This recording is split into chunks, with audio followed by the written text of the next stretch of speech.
All right. We are live. Hi, Jimmy. How are you? I am fan-flippin-tastic. I'm really doing well today. It's a Friday. Happy Friday. It's a good day. I can't wait to get caught up on everything that you guys have been doing so far today. I feel like I've been off of the party. Oh my gosh, Jimmy. I both love and hate that we can't record the last 2 hours because it was so powerful. Mm. So I heard as there were you tears know, involved. yeah. Wow. Yes, there were. Of course, we won't name any names, but it is that powerful in there. The first Q&A was exactly that. Wow. Yeah. So you guys spent the morning doing some intensive like PPM work with the group, or what were you doing? So if you could catch up, I know you just caught me up, but if catch up our audience of what's been going on. Yeah, let's see. What is the best way for me to not be bothering him while I'm talking to you here? I'm in the office with him right now. It's And tricky. what's next is we're going to be getting on a call with Joe Polish from the Genius Mastermind Network, and we're hoping to get access to that call. But I'm going to be just that we're hoping to get access live, and you're having a call with him. No, I'm catching Jimmy up. But don't say that live to the audience. Okay.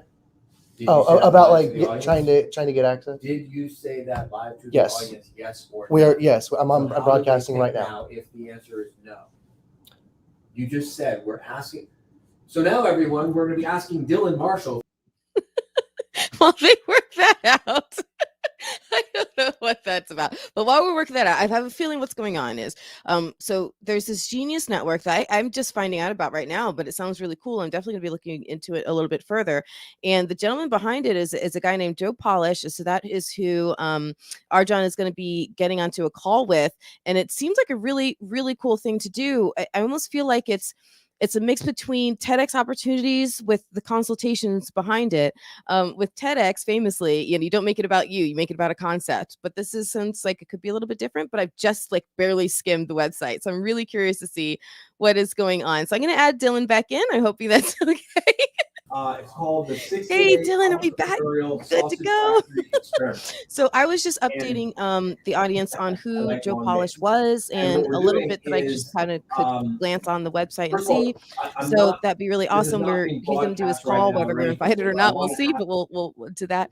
And then I think Jimbo is going to be joining us now as well and help us catch up on what's been going on for so far this morning. So hello, Jimbo. Welcome to the podcast. How's it going? It's going good. Yeah. I have a feeling that the word crazy train could apply a little bit every once in a while to running a high growth multi-million-dollar business. Look, this is the sausage factory. I mean, what do we expect, right? Yeah. Like this is it. Like we have tech issues, we have calendar changes. By the way, I thought it was hilarious when one of the first things I said this morning was, is the calendar accurate? No, not a chance. I could feel the laughter coming back to me. No. It's a guideline. Let's see. Okay, I guess we're going to bring this call in live. Okay, all right, awesome. We have permission to go live, so I'm going to exit out and watch this. I'm fascinated. Cool, me too. All right. I'll just show you this just so you can see. All right, we are live. Can you see that? I got a whole crew here. Oh boy! And I'll show you later. See your camera? Yeah, we have a whole video. We have a whole video set that we built in the office next door, and we got this whole crew. We're here for 60 days just doing this. Wow. Yeah, it's an experiment to see what happens. The whole idea is to see what happens. I know that I suspect you probably feel the same way about what I'm about to say. Being fellow members of Genius Network, I suspect we see things very similar way. I get very frustrated with all these people out there selling courses and programs and coaching and things like that.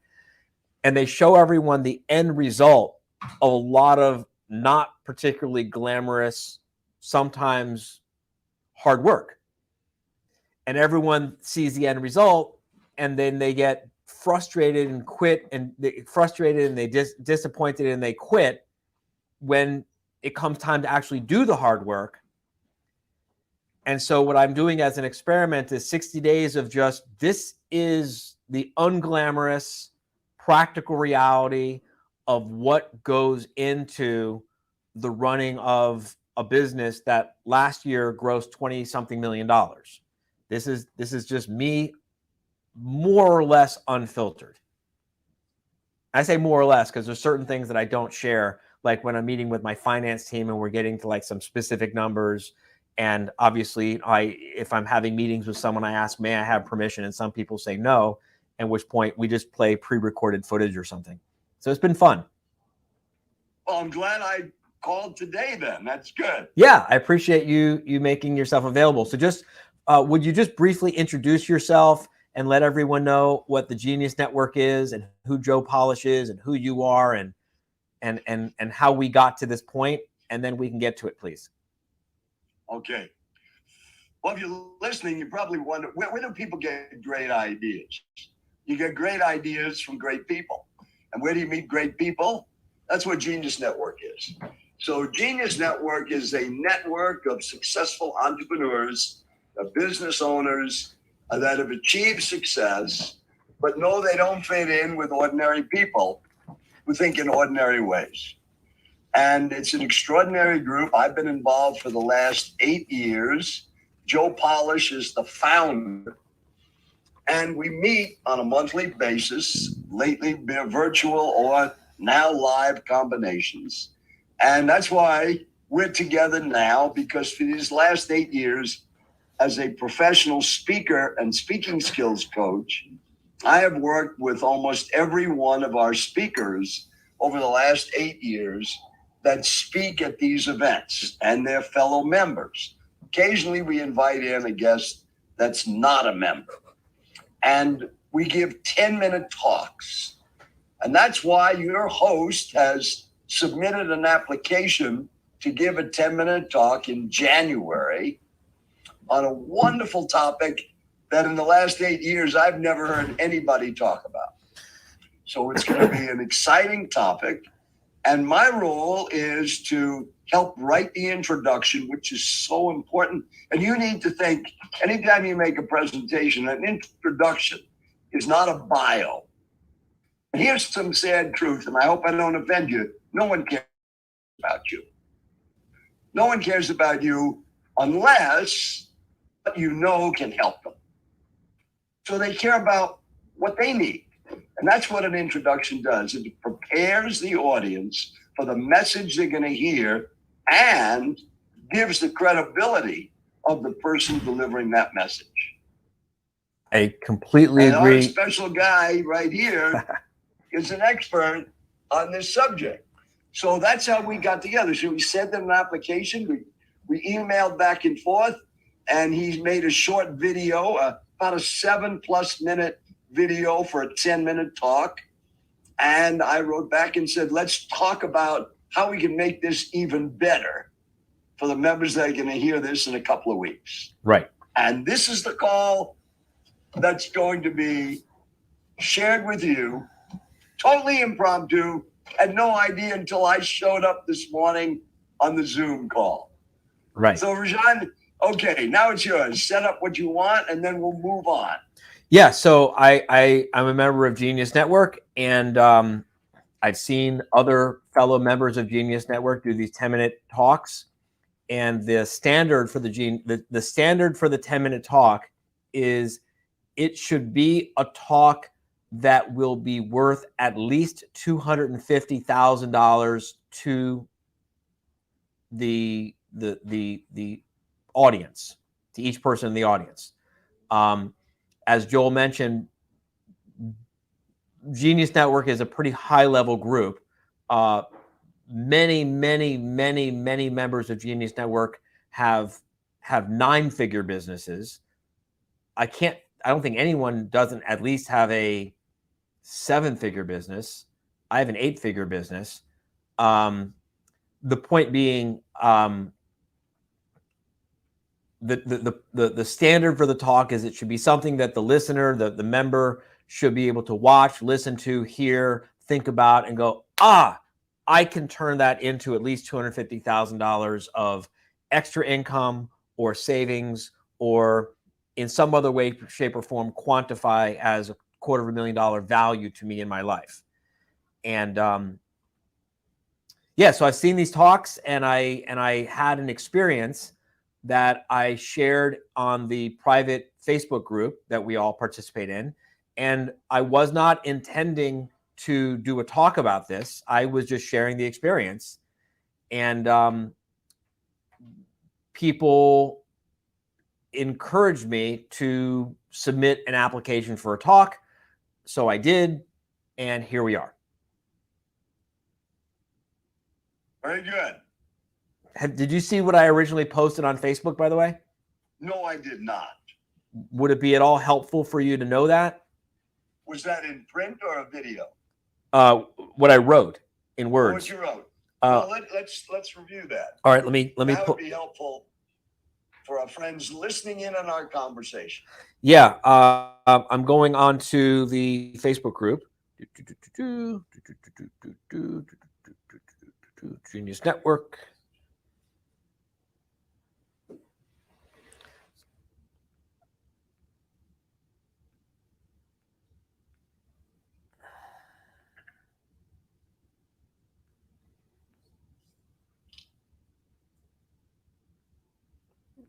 By the way, Eric, I'm talking to this guy.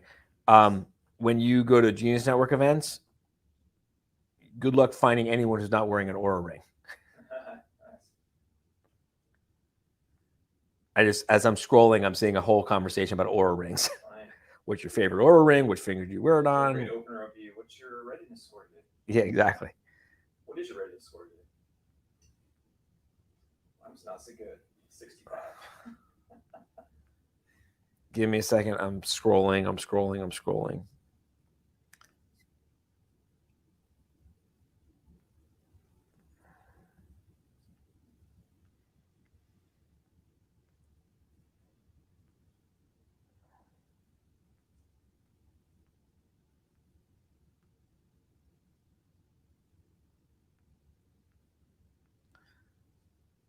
Wow, this is.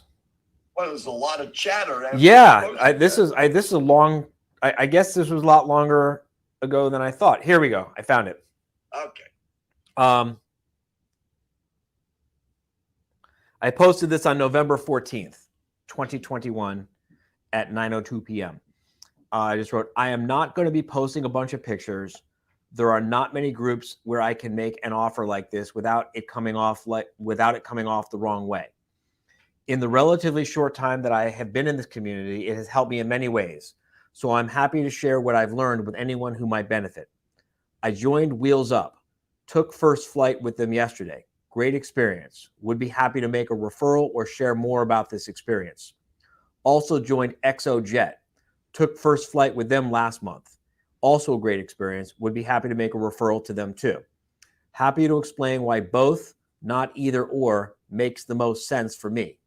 Also happy to share how my thinking has evolved over the past few years such that this now makes sense, quote unquote, makes sense to me.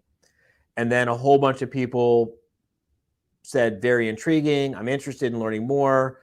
I'm very interested in knowing more. And a whole bunch of people wrote and said they were interested. And then Evan Carmichael was the first one who spoke up and said, how about a 10-minute talk on this? And then people started saying, yeah, you should do a 10-minute talk on this. And here we are. Okay. So I put in my email to you that one of the first things in creating a message is to be clear on what I call the golden thread. And as you're listening, the golden thread is one sentence that summarizes what you're going to say. And if you think about every presentation you've ever heard, if somebody said, well, what have you heard that was helpful? Oh, yeah, I was at a meeting and this guy or this gal talked, and they said, and the chances are you're going to use a couple of sentences to describe what was an hour or 2 hour or 3 hour seminar or a 45-minute keynote. It usually comes down to one sentence. So what if you always started that way? So that was my first suggestion to Rajan, that that you start with your golden thread. And did you like the one that I wrote for you? Did that sound like what No, you were thinking? I didn't. I thought it was. I thought it was. I got what you're saying. I just didn't think that particular golden thread was the right one All for right, me. so tell me the one that you think is, because that's the first thing that you need Right. to think. What you suggested was as a possibility, and I get it. You were just, spitting this out, brainstorming. The 3 reasons you should consider flying first class and also on a private jet, one of which is how you can manufacture time. And I thought that was, I don't think that I can deliver that talk in 10 minutes because first off, I don't think that there's anyone in that meeting who doesn't already fly first class. I don't think they need to hear that. I think this is really about like how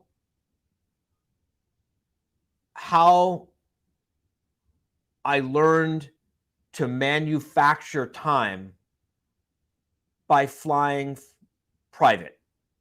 How I learned to manufacture time by upgrading from first class to private. Okay, so I think the most important thing is it's not for you. So I totally got it. Perfect. I got it. I don't mean to cut you short, but I'm my wheels are spinning, and you fixed that. Thank you. How to manufacture 3 extra days in your life this year on a private jet. How you can manufacture 3 extra days. Put the you in first. Yeah. How you can manufacture 3 extra days in your life this year by flying on a private jet. What if you took the 3 out? Because that's just one trip that your story is about. But you've done this more than once. So I'm assuming that you've got more than 3 days. Let me just write this down before I forget. How you can manufacture time by flying on a private jet.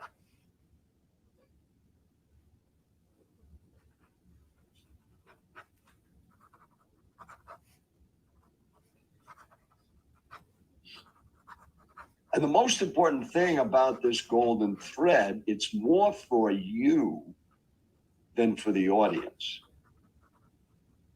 It's to eliminate the confusing and the abstract that aren't relevant to this sentence, which you've done by taking first class out. Right. Which I agree, but you had it in there, so I put it in too. But I think leaving that out would be very helpful. Well, I'm gonna mention first class just because it's part of the progression from coach to first class to private, but it's not. It distracts from the point. But how about this? How about this?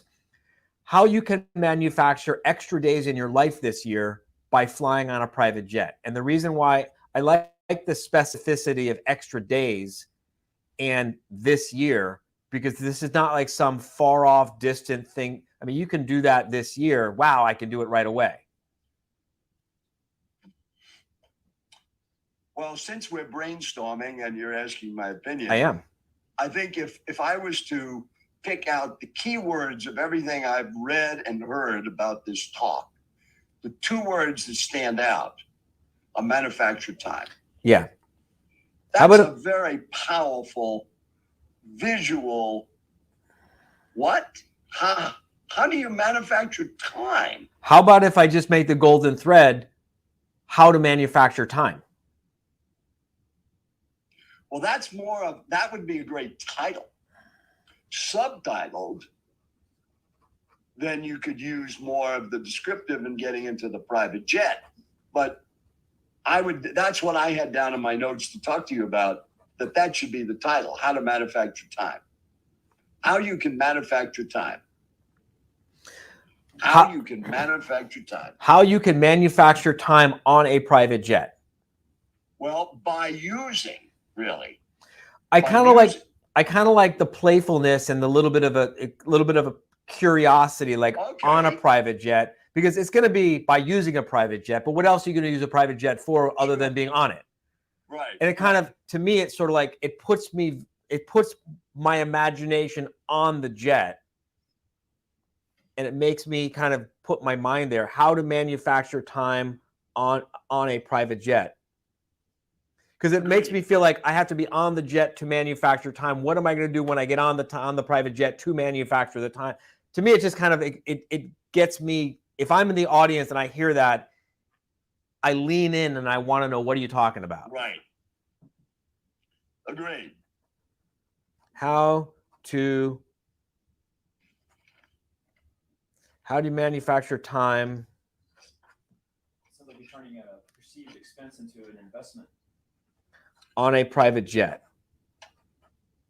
All right, how to manufacture time on a private jet. Right. All right. Now, the next step is forgetting you and now thinking of this audience, which we both know extremely well. And this is what I call the NFVs. N is needs, F is fears, V is victories.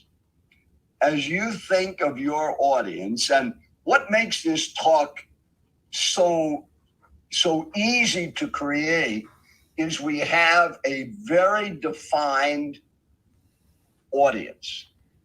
There's no variables here, because the only people that are going to hear this talk and who it's directed to are Genius Network members. We don't have guests.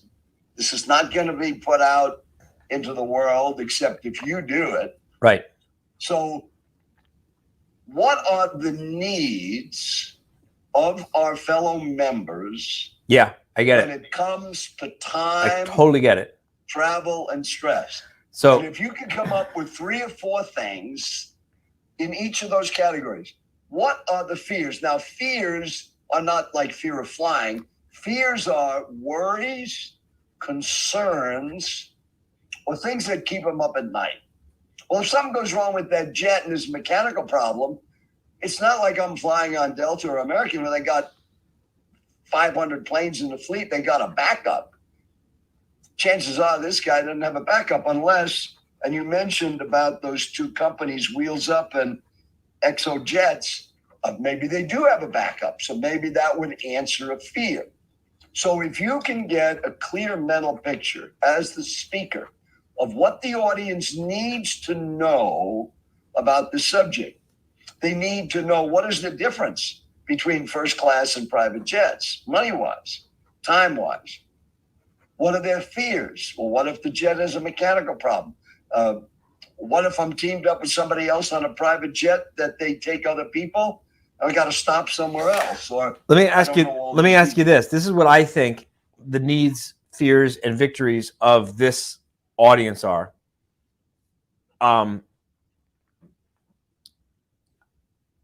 I think the needs are, I need to get more accomplished in this life. I need more time. I think that high performers like us, our biggest fear is there isn't enough time in this life to get everything done that we want to get done. Agreed. I think that our fears are sort of the opposite of that. My biggest fear in life, besides snakes, is no, but like one of my biggest fears is like I'm haunted by the fact that I didn't get my shit together in life until I was in my mid 40s. And will I be able to get everything done in my life that I want to get done? I fear that I will go to my grave with unfinished business. Well, you're 50 years old now. I've got socks older than you, Richard. So, you know, I'm 80 and I'm just getting started. Well, but I'm saying, you know, I wasted years of my, I think most of us, I think most of the most successful entrepreneurs, most of the most successful entrepreneurs who I know, most of us feel like we wasted a lot of time earlier in our life either trying to fit into society, trying to figure out how to kind of lead a normal life and realize we can't, or just, just not really kind of getting our direction or our traction.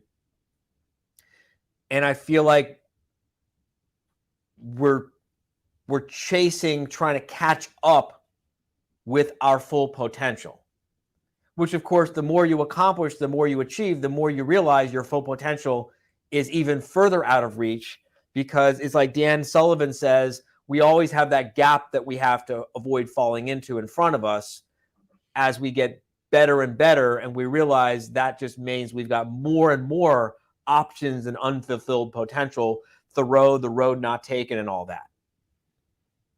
And then I think, so I think the need is, I need more time. The fear is, my fear is I won't be able to accomplish all that I can with the time I have left in this life. And the victory is to get more done, to catch up to my full potential, even if it just means. Well, let me define victory really. Okay. Victories are what is working and positive. So part of the victory in this message is the audience can afford, because of their level of success, to hire a private jet.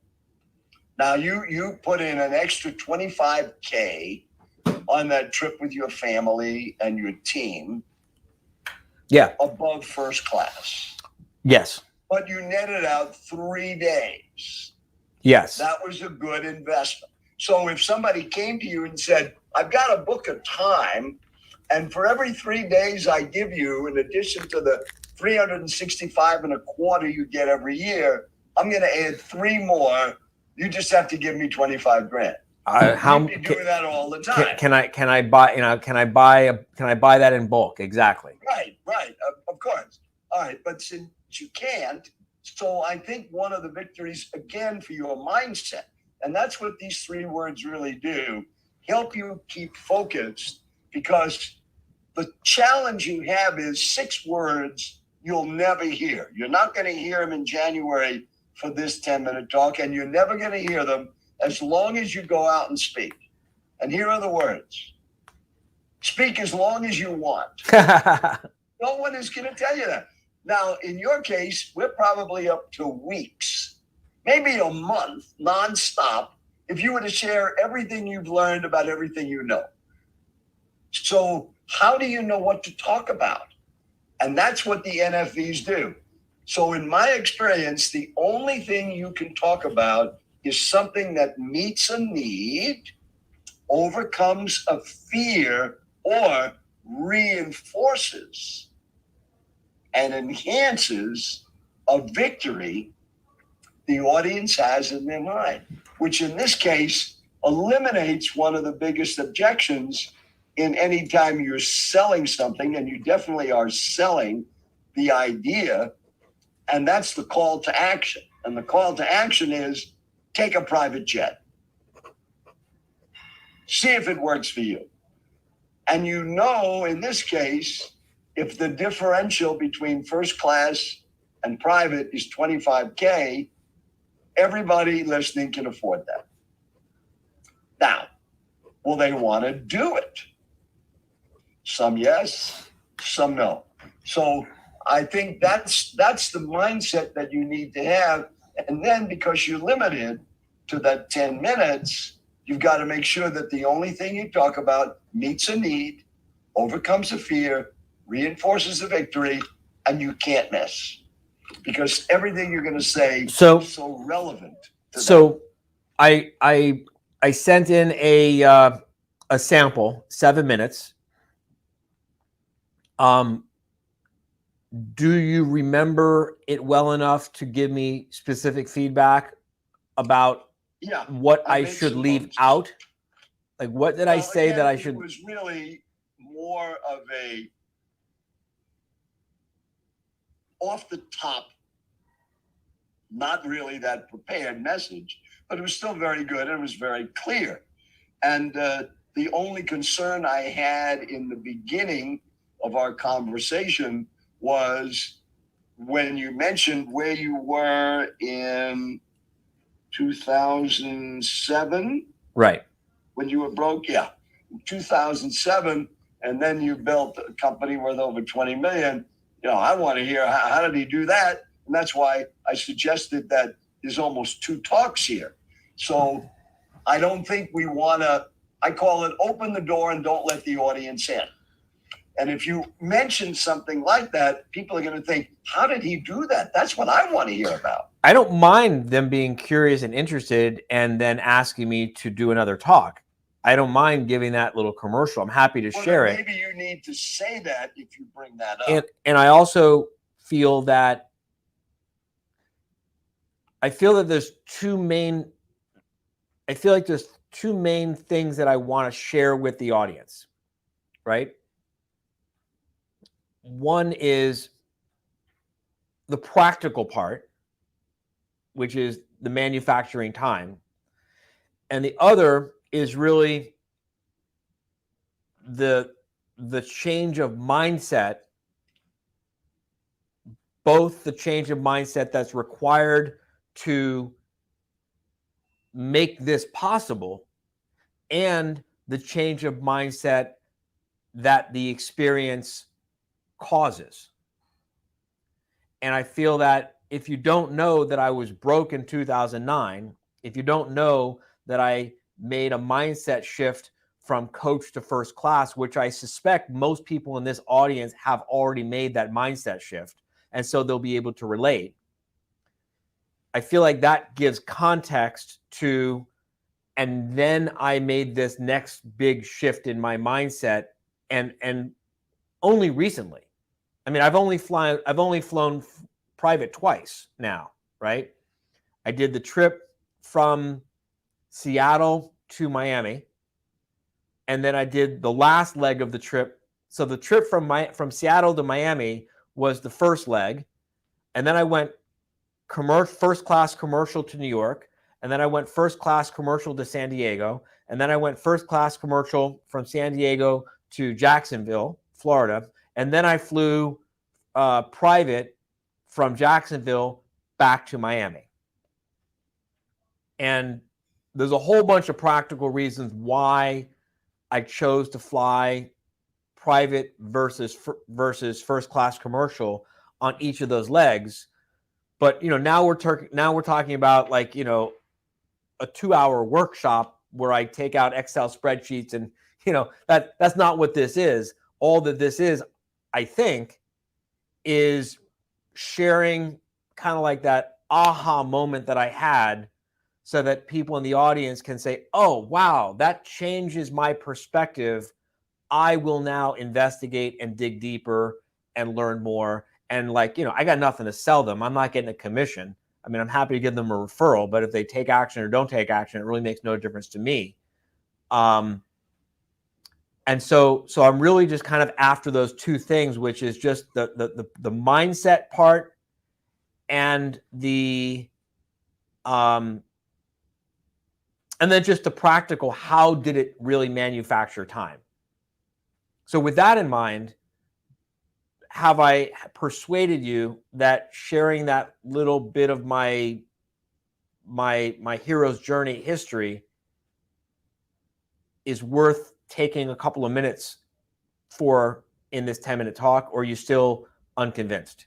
Well, I sent you that email yesterday too, saying disregard the first email about the two different talks. Right. Because once I heard the 7-minute talk, I saw how you did that, and it was very appropriate the way you did it. So okay. I don't think that's an issue. Good.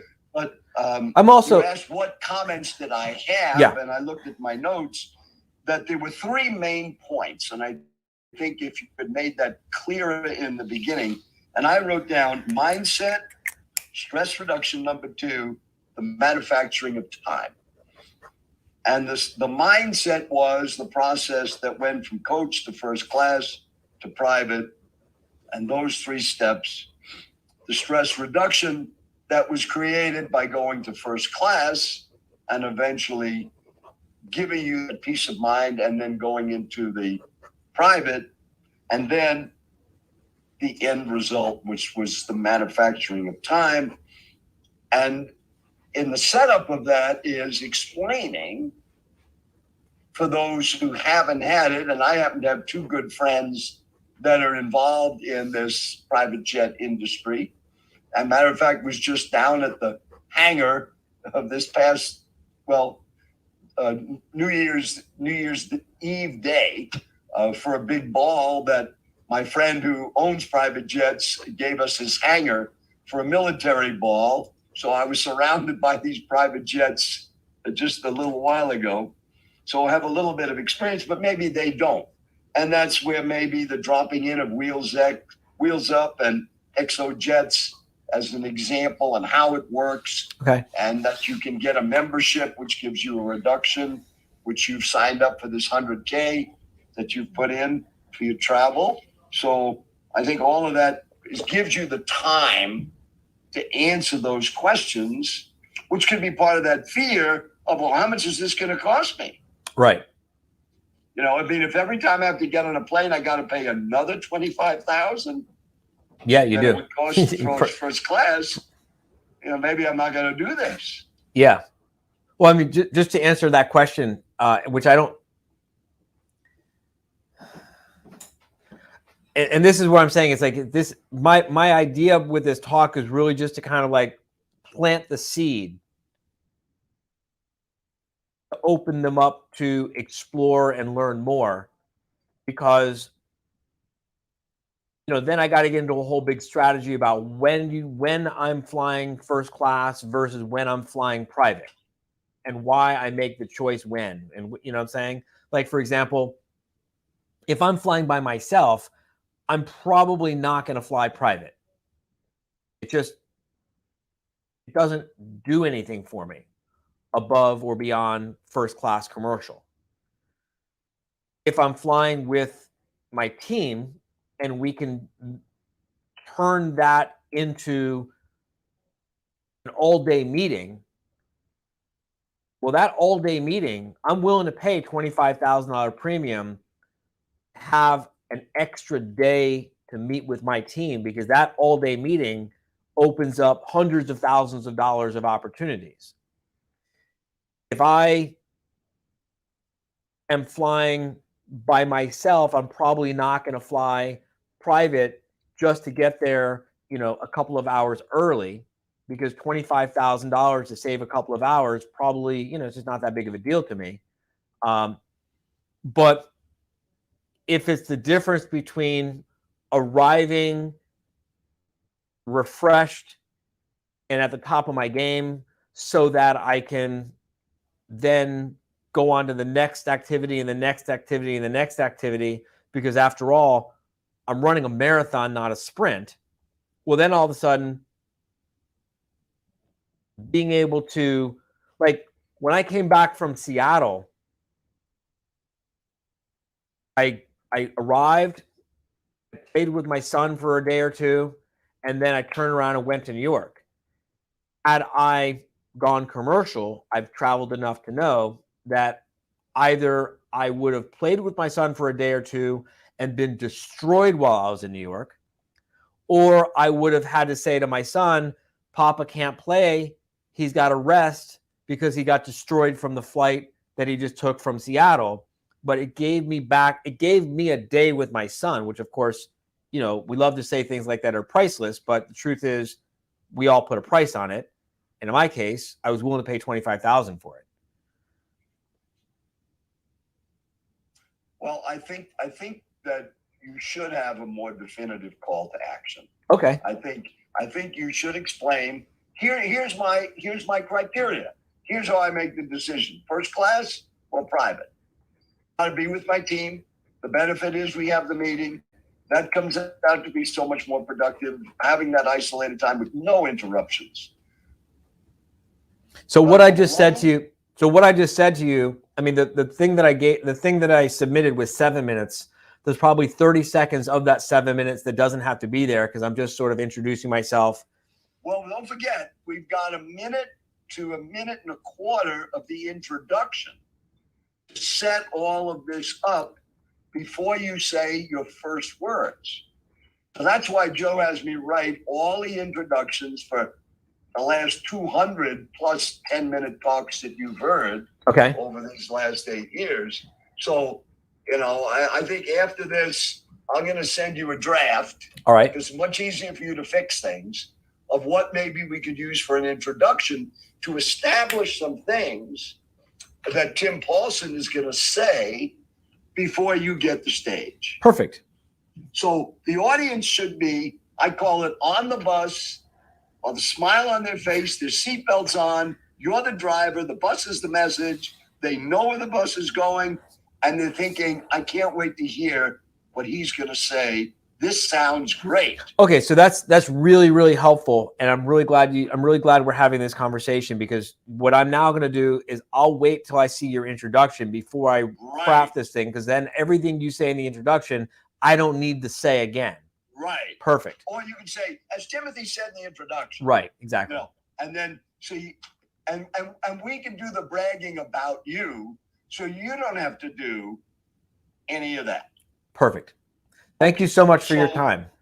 Well, I think that would be great. But let's go back to the call to action. Oh yeah, call to action. Right. So I think the call to action really should be, if what you're hearing today makes sense, and you come up with your own criteria, do it once. And what's the worst thing that can happen? If it was the trip that I went on, the worst thing that could have happened is you blow $25,000, but you had a great flight. You got a story to tell your friends that you hired a private jet for you, your family, and your team, and they served you the food that you wanted, and that's the worst thing that can happen. Right. The best thing is you might learn to have manufactured time. Good. Okay, so call to action is basically really simple, is give it a try. Give it a try. Right. And based on what I've said, here are 2 companies that I've checked out. And by the way, I don't get anything for this. I'm happy to refer them because I've used them both and they've been great. But there are others out there. Do your own research.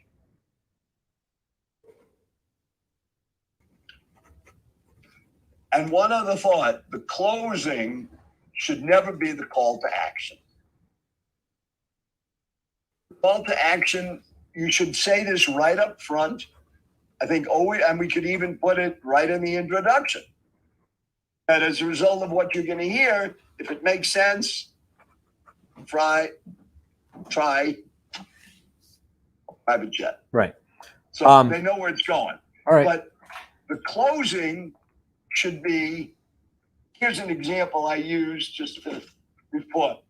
I'm going to give you this gift. A little late Christmas time, but this is for you. Does that look good? It does. All right. Or would you rather have this gift? Oh, I'd like the bigger one with a bow. No, they're actually the same exact box. The only difference, one has a bow on it. Oh. Big bow. Yeah. That's the closing. So the closing, and I'll just make something up, but you'll know exactly what to do. All right. So after you talk about, okay, so if what I said makes sense, and you've got a trip coming up, and your team and your family are coming, get a private jet. So just imagine, it's a year from today. It's January 2023. And you're thinking about what's happened the past year.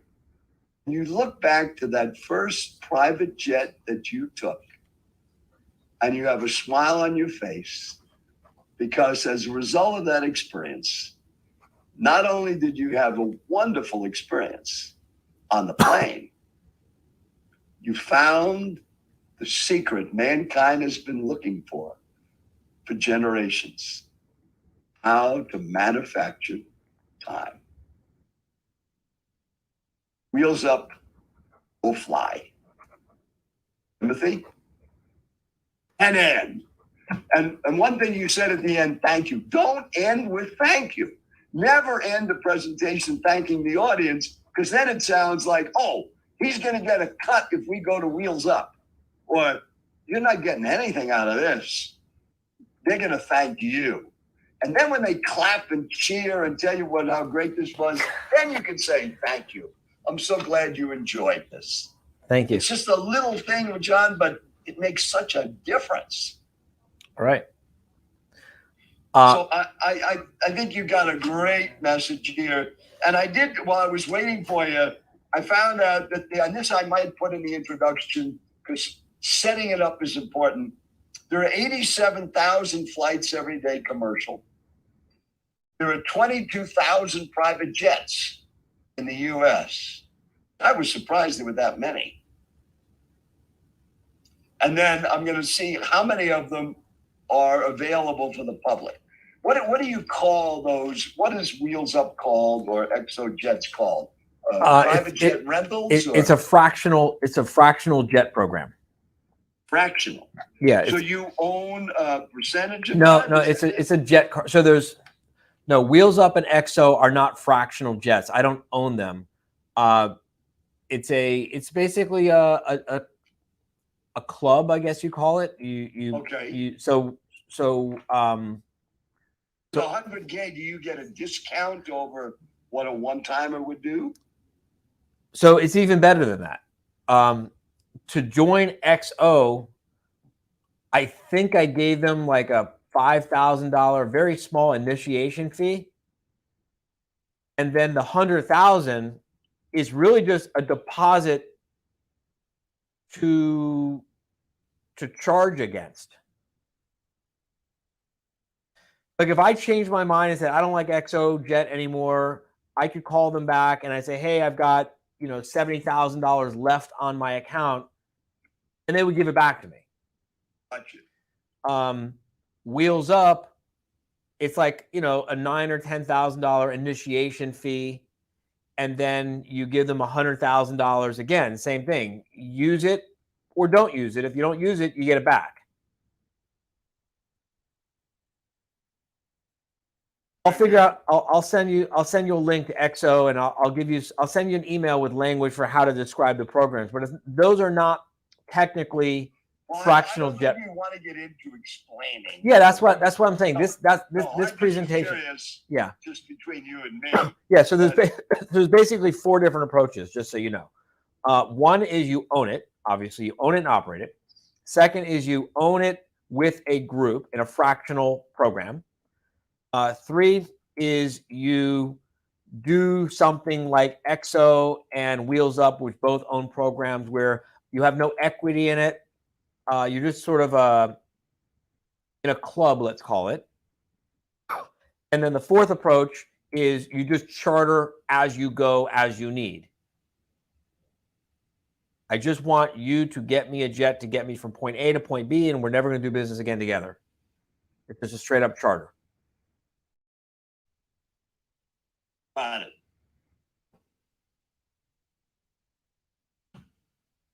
Great. Right. Well, I'm sure you're going to be blown away with this. I hope so. Thank you. I hope I add value. Now, as you've been listening in on this conversation. Now he's speaking. Now he's speaking. Now, hold on. Now he's speaking to you, Instagram and TikTok and Facebook. So remember, go from wait. to first class. Make that first step. Bring it closer. And if that works, try Rajan's private jet. Yeah. All right. Thank you so much, Joel, especially for doing this on short notice. I appreciate the generosity. And are you going to be at the February meeting? Yes, definitely. I'll be there too. Okay, good. Awesome. But you're going to do this virtually in January, though. That's what they currently have me scheduled for, and I just need to talk to Eunice to find out if that's what I want to do or not. But you're definitely doing it in January. I believe so. Oh, okay. That's what I'm saying. The program is set for February. The whole time she was emailing me about it, in my mind, I assumed that I was doing it at the February meeting where I would be attending. And so I literally didn't even check the dates for January. It's like I need to figure that out today. That's actually what I'm doing as soon as I hang up with you right now. Okay. All right. Well, she'll let you know about that. Awesome. Thanks so much. All right. Well, make it a great day and a wonderful weekend. Enjoy that 6-year-old. Thank you so much. Have a good New Year. Okay. Bye-bye. Bye. Well, that was wonderful to witness. Content. Okay. Arjan, I love you. That was fantastic. And juicy and good. Juicy and good. Yes. Okay. Hey, are you able to hear me, Arjan? Why the hell do you need coaching?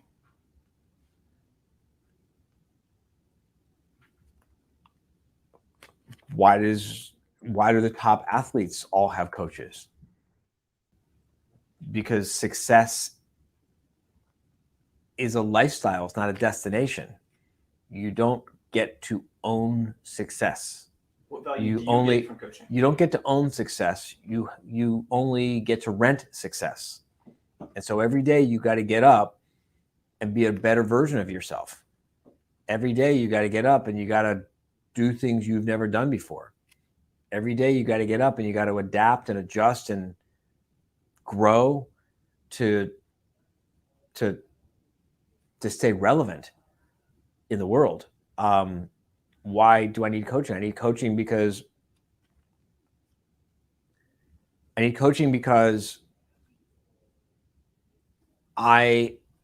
not a hypocrite. I need coaching because I practice what I preach. I need coaching because I can't step outside myself. I mean, I can see, I mean, I can't touch my own elbow with my tongue. I could touch other people's elbows with, I can't.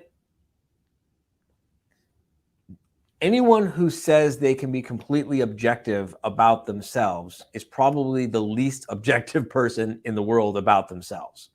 You got to know yourself and be honest with yourself. And that requires having a coach, a person who can help you see things about yourself, see things about your choices, see things about your priorities, see things about what's happening that you can't see. Yesterday, we talked about who do you allow into your environment. And having a coach, it's like having a seatbelt sometimes, right? Sometimes days, weeks, months, maybe even years will go by and you didn't necessarily have like, oh my God, thank God I had a coach for today. But then that moment happens and that seatbelt saves your life. And, if you're going to be out there in the world of business, business is a full contact sport. And it's a hostile environment that we operate in sometimes, especially if you're trying to really change the world, because the world doesn't want to get changed. And you only have to get up a little quicker a few times a year for a few years in a row. Think about it this way. If everyone in business gets knocked down, which if you're in business and if you're doing anything, and if you're even remotely entrepreneurially mature, you're going to get knocked down, right? So let's say you get knocked down. Let's say we both get knocked down. We want to say 3 times a year. And I mean like knocked down hard 3 times a year. Yeah? Yeah. Well, if 3 times a year I get back up a month earlier than you, that's 3 extra months of productive, profitable, focused energy. Yeah. And if that happens 3 years in a row, in 3 years, I'm like, I can't do the math, but I'm so far ahead of you who got knocked down, but it took you a month longer to get back up because you didn't have a team already in place to help you. You follow? Mm-hmm. I was at an event years ago, and I was attending the event as a participant, and I was also a guest on stage at the event. It was like a very interesting experience. And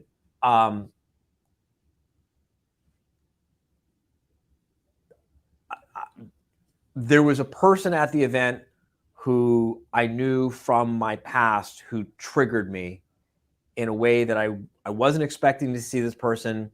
I wasn't expecting to get triggered. It was like almost like I got mindset sucker punched at this event, right? Mm-hmm. And like I freaking had a meltdown. I was having a meltdown. Well, it just so happens that I had one of my personal coaches there with me at this event. Not because I travel everywhere with a coach, but because I happened to be there with her. And she basically kept me from going into I dropped from, let's say, level 10 to level 7. And by the time I got on stage, she had me back up to, let's call it a 9. I wasn't my best, but without her there, I could have gone from a 10 to a 2 and stayed there. And then I could have been like a wreck on stage, or maybe even had to not get on stage. Well, this leads to that, leads to the next thing, leads to something else, leads to other things you can't even imagine, expect, or anticipate. And so you got to always be trying to do your best, because you never know when it's going to matter. And you got to surround yourself with good people, and having a coach on your team, having someone who you already have a relationship with, having someone who already knows your story, having someone you already have rapport with, having someone you already have that trust with, who you can like pick up the phone and say, red alert, I need help. It's like, what are you going to do? Oh my God, we're skidding out of control. Quick, put your seatbelt on. Well, that's what people try to do, and it doesn't work. That answer your question? All right. It does. And one very simple question with a very one-word simple answer. How many, like you're in networks like Genius Network and others like that, how many of all your millionaire colleagues and coaches and friends and all the millionaires you've met, very successful, how many of them do not have a coach or mentor in their life? I've never really taken inventory. If I would guess, maybe 2/3 do, 1/3 don't. And of the 1/3 who don't, I suspect they have someone in their life who fills that role, but they just don't think of the person in that role. But the role there's very few people that I know who are very successful who don't have someone in this role in their life. It's hard for me to imagine functioning at the level that I function at. It's like, you could tell me you don't have tires on your car, but it's hard for me to imagine you driving on the highway every day at 100 miles an hour safely unless you have tires on your car. So you've got to have tires on your car. It's just the fact that you're getting the results you're getting means you've got to have this stuff going on, even if you don't realize you do. I have a hard time imagining. The answer is 0. They all have some type of influence. No, I mean, I know some people who don't. I know some people who are very, very, very successful, and they're just like unnatural. They're just unnatural. They're just naturally super disciplined, and naturally super organized, and naturally super objective, and naturally super focused, and naturally, right? Those people, in my experience, really need to have relationship coaches, because what they end up doing is having very dysfunctional personal relationships. Yeah, right? Interesting point. I feel like people, there's inner development, which is more you could call it spiritual, or that feeling of balance or peace in It's life. And then personal. Look, personal development precedes professional development, I like that. and if you pursue professional development at the expense of everything else in your life, then you're going to have a messed up personal life. At which point you're going to need a personal coach to clean it all up at some point. So I have business coaches, more than one, who coach me.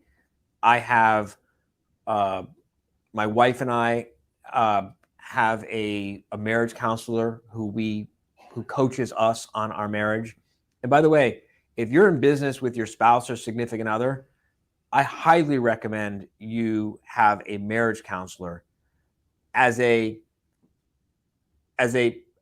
preventative measure, right? Not strong marriages stay strong because people make investments in strong marriages.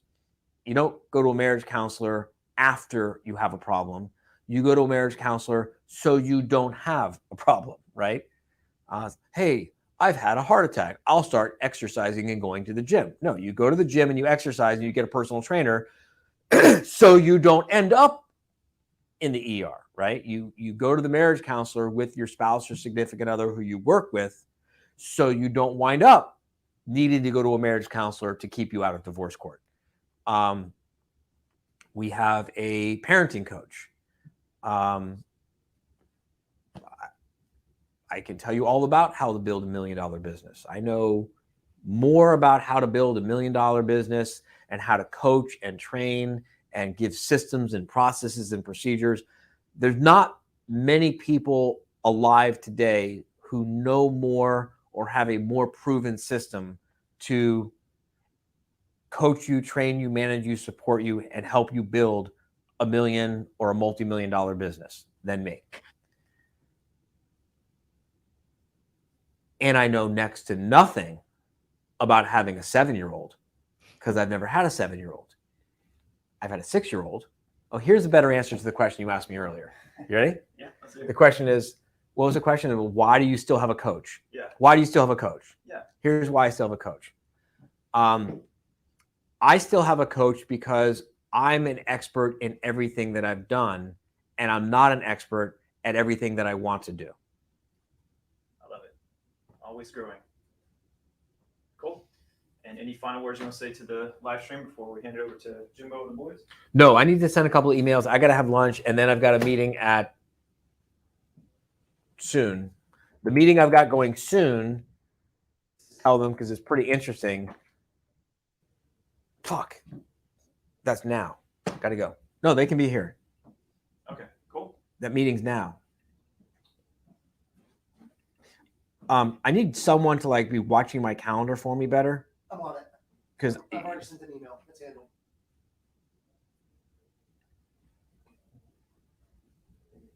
Yeah, it's probably way too much, but I figured that's out there. like I'm sitting there talking, and meanwhile I'm late. Hey, how's it going, man? Ty, how are you? Good. How are you? Good. Before we get started, let me give you a little context and ask permission, please. Sure. Yeah, no worries. So I'm doing a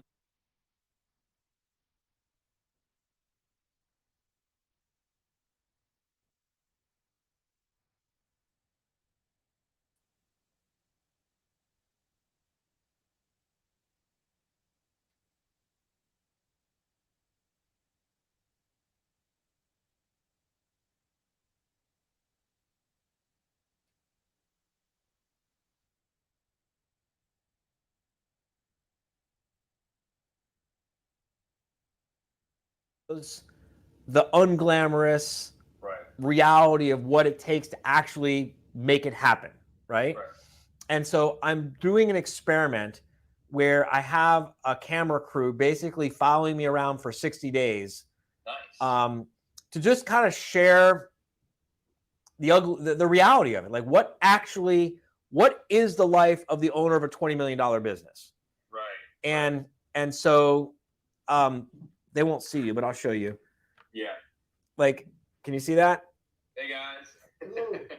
And we built a whole studio here in the office next door where I'm doing stuff. And we're pretty much broadcasting live on Instagram and TikTok and Facebook and a whole bunch of other social media channels. Cool. And I wanted to ask your permission if I could live cast this conversation. Yeah, I don't see any reason why not to. Any information we'll discuss will be public anyway. So yeah, and so let me just officially kind of can we broadcast? Yep. Okay, good. So tell me when. We are all set. All right, we're all set. So I'm here with Ty Blackard, who is the founder of Nft Labs, NFTY LABS, Nft Labs. I met Ty when, were you also a speaker or you were a sponsor with a booth? We were a sponsor for the booth. Lawrence was a speaker. He's a CEO. So. Okay. So Ty's company was sponsoring and also had a speaker on stage at the recent DeFi Miami conference, which is Decentralized Finance Miami. And DeFi Miami was the largest decentralized finance conference, I think, in the country so far. I mean, they keep getting bigger and bigger. It was pretty big. It's the biggest one I've been to. And I was a speaker. I was on the workshop stage for 3 days straight, teaching all about the boring business side of NFTs, cryptocurrency, and blockchain technology and smart contracts. And I met Ty, who is an expert in, I mean, would you just like give an overview of what Nft Labs does? Because we're here talking about you guys writing some smart contracts for us. Yeah. Yeah. So what we do is actually, we started this company with the original MVP of verifying NFT ownership that can then return a Web 2 function. So what that means is if we verify that you or John own a Bored Ape Yacht Club NFT, for example, what access does that give you? And so you can use this to do on-chain verification, which is very useful. It's very difficult to fake on-chain verification, whereas through other systems and methods you probably could. But essentially that's what we do at the core of our technology is we verify digital asset ownership, and then we return different functions. So some of those functions can be, in the case of what we've already built, physical event attendance or access rather. You can have community, private community gates or access to those private communities using NFTs. And then a lot of other different, functions that we're working on. But those are just some of the products we built. So a use case for your solution would be, I'm out and about, I'm at whatever, a networking event or whatever, and I meet someone and we get to talking and I say, hey, I own this NFT. And they say, I'd be interested in buying that NFT. And I say, I'd like to sell you the NFT. And they say, well, great. How much do you want for the NFT? And I say, whatever, $10,000, $100,000, 10 cents, whatever the number is. And they say, I would be willing to pay that. And I say, great, let's do a transaction. And they say, not so fast. I need to make sure you actually own this thing. Well, so sort of. So in the world, let's just say that there's an exclusive event that you'd want to go to, and you don't have the NFT to go. Well, then you'd have to buy that NFT from that guy that you're trying to purchase, for $10,000. The scenario I just said, right? Right. So if you want to go to that event, you have to own the NFT. And then beyond that event, once it's over and everything, you still have the NFT, of course, if you did purchase it to get there. Then you can be able to use that for future utility. So essentially what we do is we find ways to prove asset ownership and then return different functional use cases after that. So some sort of access, some sort of loyalty rewards, or even just things like that. Okay. So I told you when we met that I need to get some smart contracts created for my company.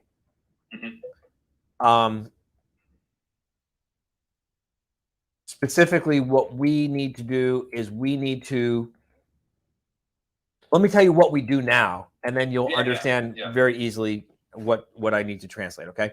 So I'm going to talk about one of my companies, and we'll just stick to this one and use this as like our main use case because it'll make sense.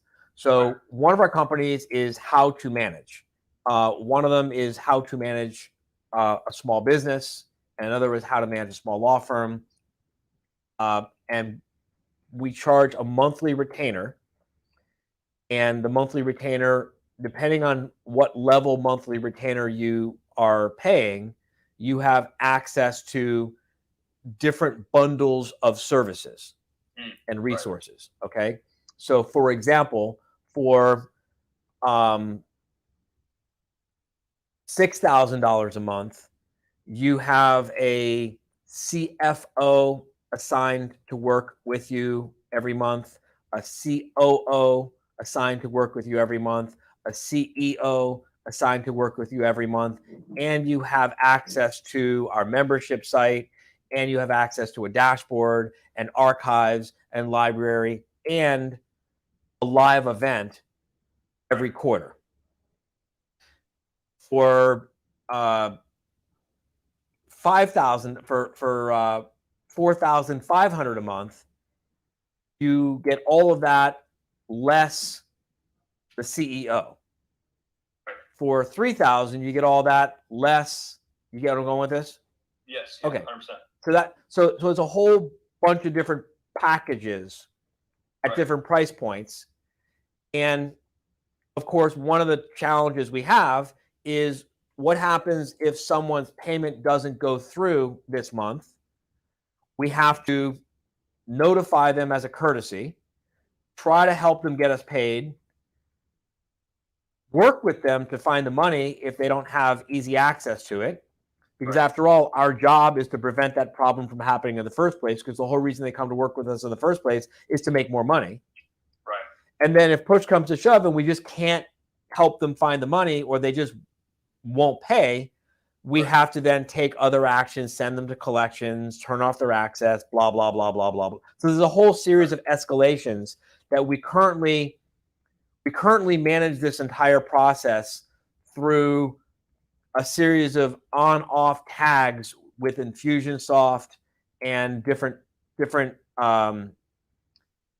APIs that all kind of get programmed together by a bunch of people who are not me, because I'm not a programmer.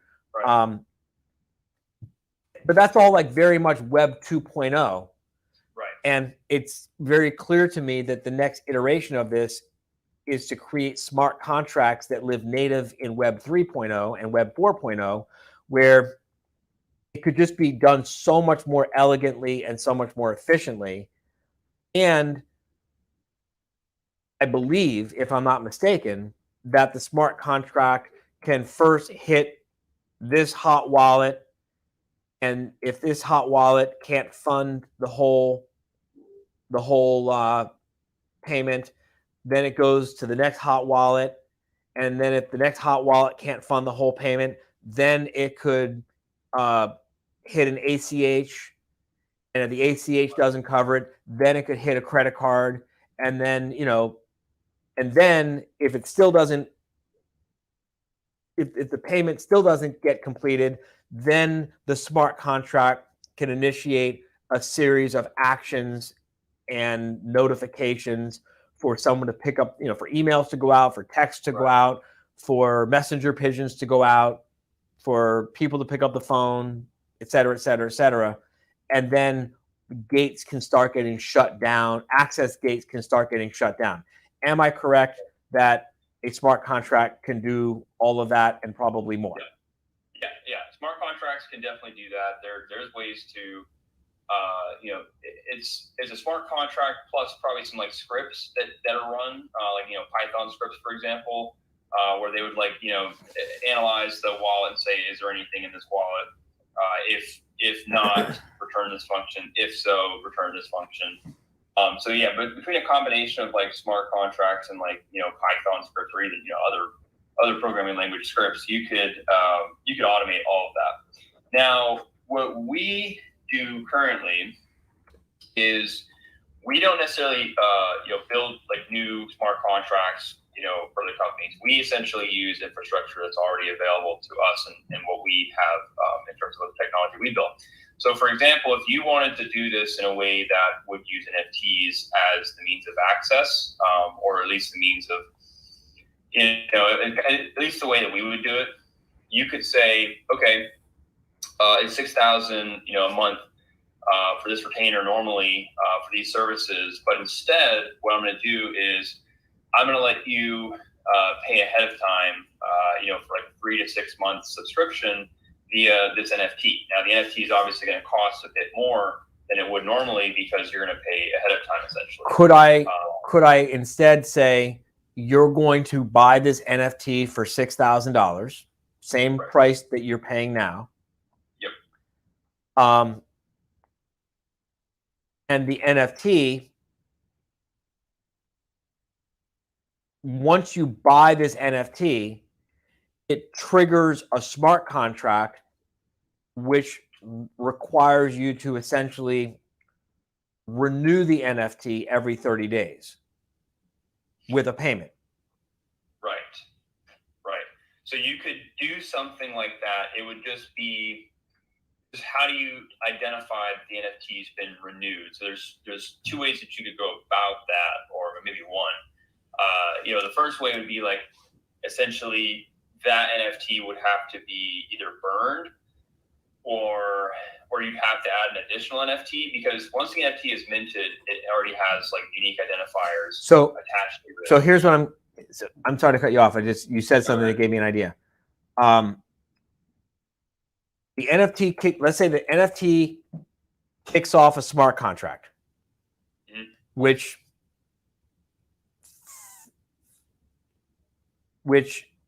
requires payment, or else if payment is not made, then the smart contract automatically burns the NFT. I wish you could do that, but unfortunately, because of the ownership rights, unless you're the one that mints the NFT, or at least. Well, yeah, I'm the one that's gonna mint the NFT. That's what I'm saying.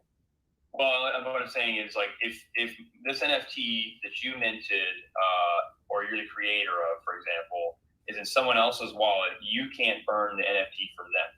They have to choose to burn the NFT. So in that way, you have to interact with some sort of smart contract that does enable the burning, but they obviously have to sign the transaction for that, burn it, and then obviously have some sort of return, like maybe a new NFT or, you know, something in return for that, basically.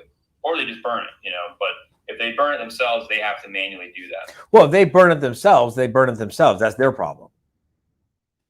Right. Like, why would someone burn an NFT? Why would someone burn an NFT that has value? Whatever. That's not my problem. My problem is I need to be able to essentially suspend the NFT for non-payment. Right. You cannot do that. Under the way NFTs currently operate, you can't suspend an NFT. What you can do is you can turn off the access for that NFT. Okay, same difference. I don't care. Right. But then that just means that you're like, if they're going to regain access, obviously they'll have to be issued a new NFT. Or like you said, you know, or access could be turned back on. Right. So, Okay, so let me say this back to you and tell me if I'm understanding this correctly. Yeah. We're going to mint the NFT. Right. The NFT is going to be based on a smart contract which grants, which controls access to various resources. Right.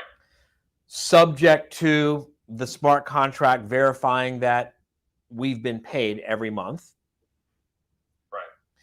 And if we don't get paid, then the smart contract will turn off access. Right. So you still have your NFT. Right. It just doesn't get you access to all these things that it used to get you access to. Right. And then and then you contact us and you're like, hey, you know, my NFT isn't getting me access to things like it used to get me access to. And we're saying, yeah, because you didn't pay us. Right. And you're like, oh, but I really want access. And we're like, okay, great, pay us, and we'll turn it back on. And we'll turn it back on. Yeah. That's exactly what I want. Yeah. Well, we do the verification step. We do that part. The parts we don't cover right now is the part where the smart contracts and the scripts need to run to then get to that point where the access is required. But essentially, you know, what we're doing right now is we're building out our API for the verification of the NFTs. So essentially, you'd be able to, like, you know, plug that API into wherever you need to plug it in, and it will verify the NFT ownership when needed for access. But then obviously, when you want to turn that API off, that particular gate, you know, you just shut it off, or the script shuts it off for you, and then boom, no access. Right. Okay. So it sounds like I first need to build the NFT with the smart contract and then come back to you to help control the access. Yep. The access. Yep. Okay. Yep. We can cover you on that end. Who can you recommend someone or refer me to someone to? Yes. Good. Yes. I have some guys that we're actually not going to be using, but they're definitely connoisseurs in smart contract development. And they've got some guys that can write scripts and whatnot too. So I could definitely connect you with those guys. Okay. Now, I actually had some questions for you. Yes. Because, you mentioned some things while we were discussing at EssentialCon that might be helpful for us. So we're a startup.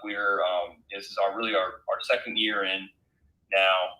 We had a massive growth in the first year from like 2 to 30 people now. And so, you know, we're moving quick, but we have a lot of things that we need help with in terms of, I don't know, I'm just going to kind of run through some things. Maybe you could cover the things that you would help with, but, you know, like accounting, like the whole finance side of things, you know, bookkeeping, some work with lawyers, legal, you know, things like that. I mean, that's like a high level of like what we would need help with. So we're just trying to figure out like where we can get that help. And obviously it's a very different story when you're talking about like cryptocurrency versus, you know, like TradFi.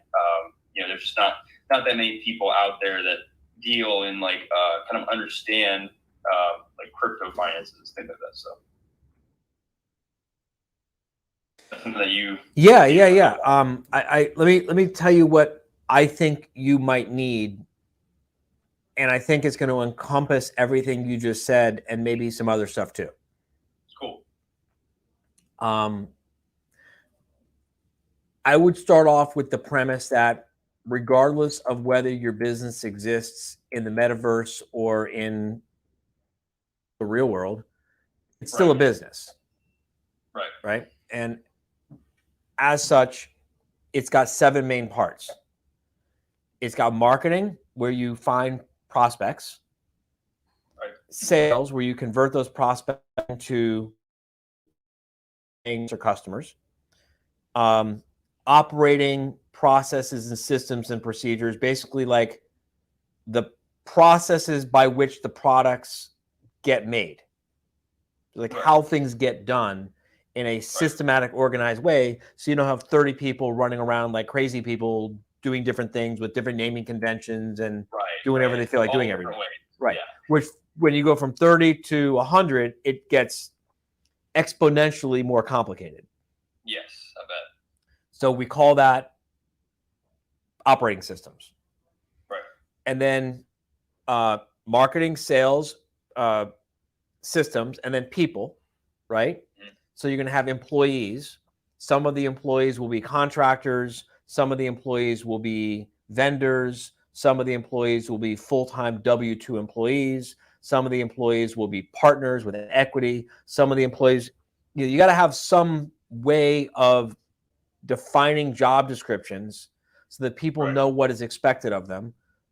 key performance indicators, so that people know how they're being measured, and that way you can be hard, you can be brutal on the problem, but you don't have to be such an asshole to the people, because we can be objective, like, hey, Ty, you're great, I'm great, we're great, we love each other. Here's the problem. The problem is we agreed that the pencil would be blue and the pencil's orange. Right. As opposed to, you stupid idiot, you got me the wrong color pencil. Right. Yeah.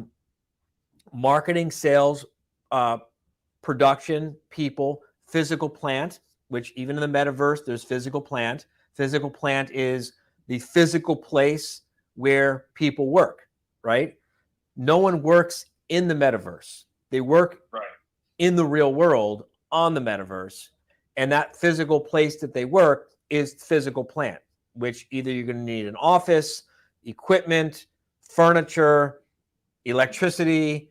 I would, we would put intellectual property under physical plant as well. Right. And then if you do this all well, you're going to have financial controls we got to talk about. Right. So we're talking about a 12-month forward-looking budget, talking about weekly cash flow projections to match incoming and outgoing, so we don't end up with a cash crunch. We're talking about monthly budget variance report. How much revenue were we expecting to generate in the last 30 days? How much revenue did we in fact generate in the last 30 days from each of the different categories and sources? Where was there a variance? Why was there a variance? What are we going to do about the variance? What were the expenses in each of the categories for the last 30 days? What were we expecting the expenses to be? What did the expenses turn out to be? Why were the expenses different than we expected? What are we going to do about it? Right? Sometimes the answer is nothing. We're going to make a better guess next month. That's sometimes the answer, right? Budget variance report, cash flow projections. I imagine you're not going to have really a lot of accounts receivables issues, but maybe you will. I don't know. And then, every business, what other key performance indicators are we going to be using? And, we got to be managing the cash, right? Because you've got other people's, you got money, you got investors who have given you money. I met one of them. You've got a runway that we got to manage. Maybe at some point you're going to be doing another round of financing or another round of fundraising. We gotta project and anticipate that. And I know that everyone's dream with the metaverse is to just completely avoid traditional banking and the traditional world, but at least for the time being, mortgages get paid for with US dollars, and so we got to have financial statements, And then of course there's all of your personal goals, right? What are your financial goals that this business is supposed to serve? What are your personal goals that this business is supposed to serve? What are your professional goals that this business is supposed to serve? And there's lots of mindset issues that we find that entrepreneurs just run into, when you start making more money than you've ever made before, and when you start making more money than all your friends, and when you start making more money than all your family. And how old are you? I'm only 26. Yeah, it's a really interesting thing what happens when you find that you're making a lot more money than your parents. And it's just a lot of mindset stuff starts to happen, right? Yeah. We deal with all of these issues, and we do just boring business plans and boring budgets and boring processes and policies and procedures, which involves just writing down job descriptions and writing down flow charts of how things are supposed to get done in a consistent, predictable, reliable way. All the stuff I just talked about. And of course, we do the boring bookkeeping. And of course, we do the boring tax strategies. We do tax strategies, and we don't do the legal work, but we will help manage your relationship with the intellectual property lawyers, with the employment lawyers. Those are the biggies. Yeah. Hopefully not the tax lawyers, unless we do a bad job. Right. Yeah. So So we that's what we do. That's our bread and butter. We don't, just so we're total transparency, if we were to do this with you, we would be alpha testing this with a blockchain based business. Okay. So we have not done this with blockchain based businesses before. Okay. But marketing needs a marketing plan. The marketing plan needs to be written in words with budgets and cash flow projections and measurements to make sure that it's working, right? Sales is sales. There has to be sales processes, and salespeople have to be trained and held accountable. Right. Documenting workflow process. I mean, each of the 7 main parts of the business ought to translate, 98.75% to a blockchain business. And that's why I mentioned we would be alpha testing if we decide to work together. And of course, in exchange for you helping us test and alpha test this, we would, of course, that would be reflective in the fee. Right. And we would be, we'd be learning and growing and figuring this thing out together. Yeah. I think that sounds great to me. We're always, willing to alpha test and beta test things. So, that's why we're here. Right. We're down to do that. So, all those things that you covered are things that we could use help with. We could come up with some sort of, solution that, that would work. Jonathan, Brett, if you guys have any opinions on that. Oh, that's right. They're not on camera, so I forgot that they're here.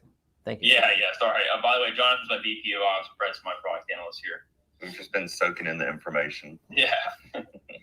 Yeah, I've just been documenting, but it makes sense for the most part. So I don't have any feedback at the moment. Cool. Yeah. So just for context, we currently manage 550 small law firms all over the country, all different practice areas. That's really like our niche. That's our bread and butter right now. I emphasize right now because we're looking to expand beyond that. Right. I have 120 something full-time employees all over the country, MBA, CPA, JD type of people. These are all people who have like real practical, real world business management, all the things that I just described. Right. We do bookkeeping for about 100 of those law firms. This is what we do. Right.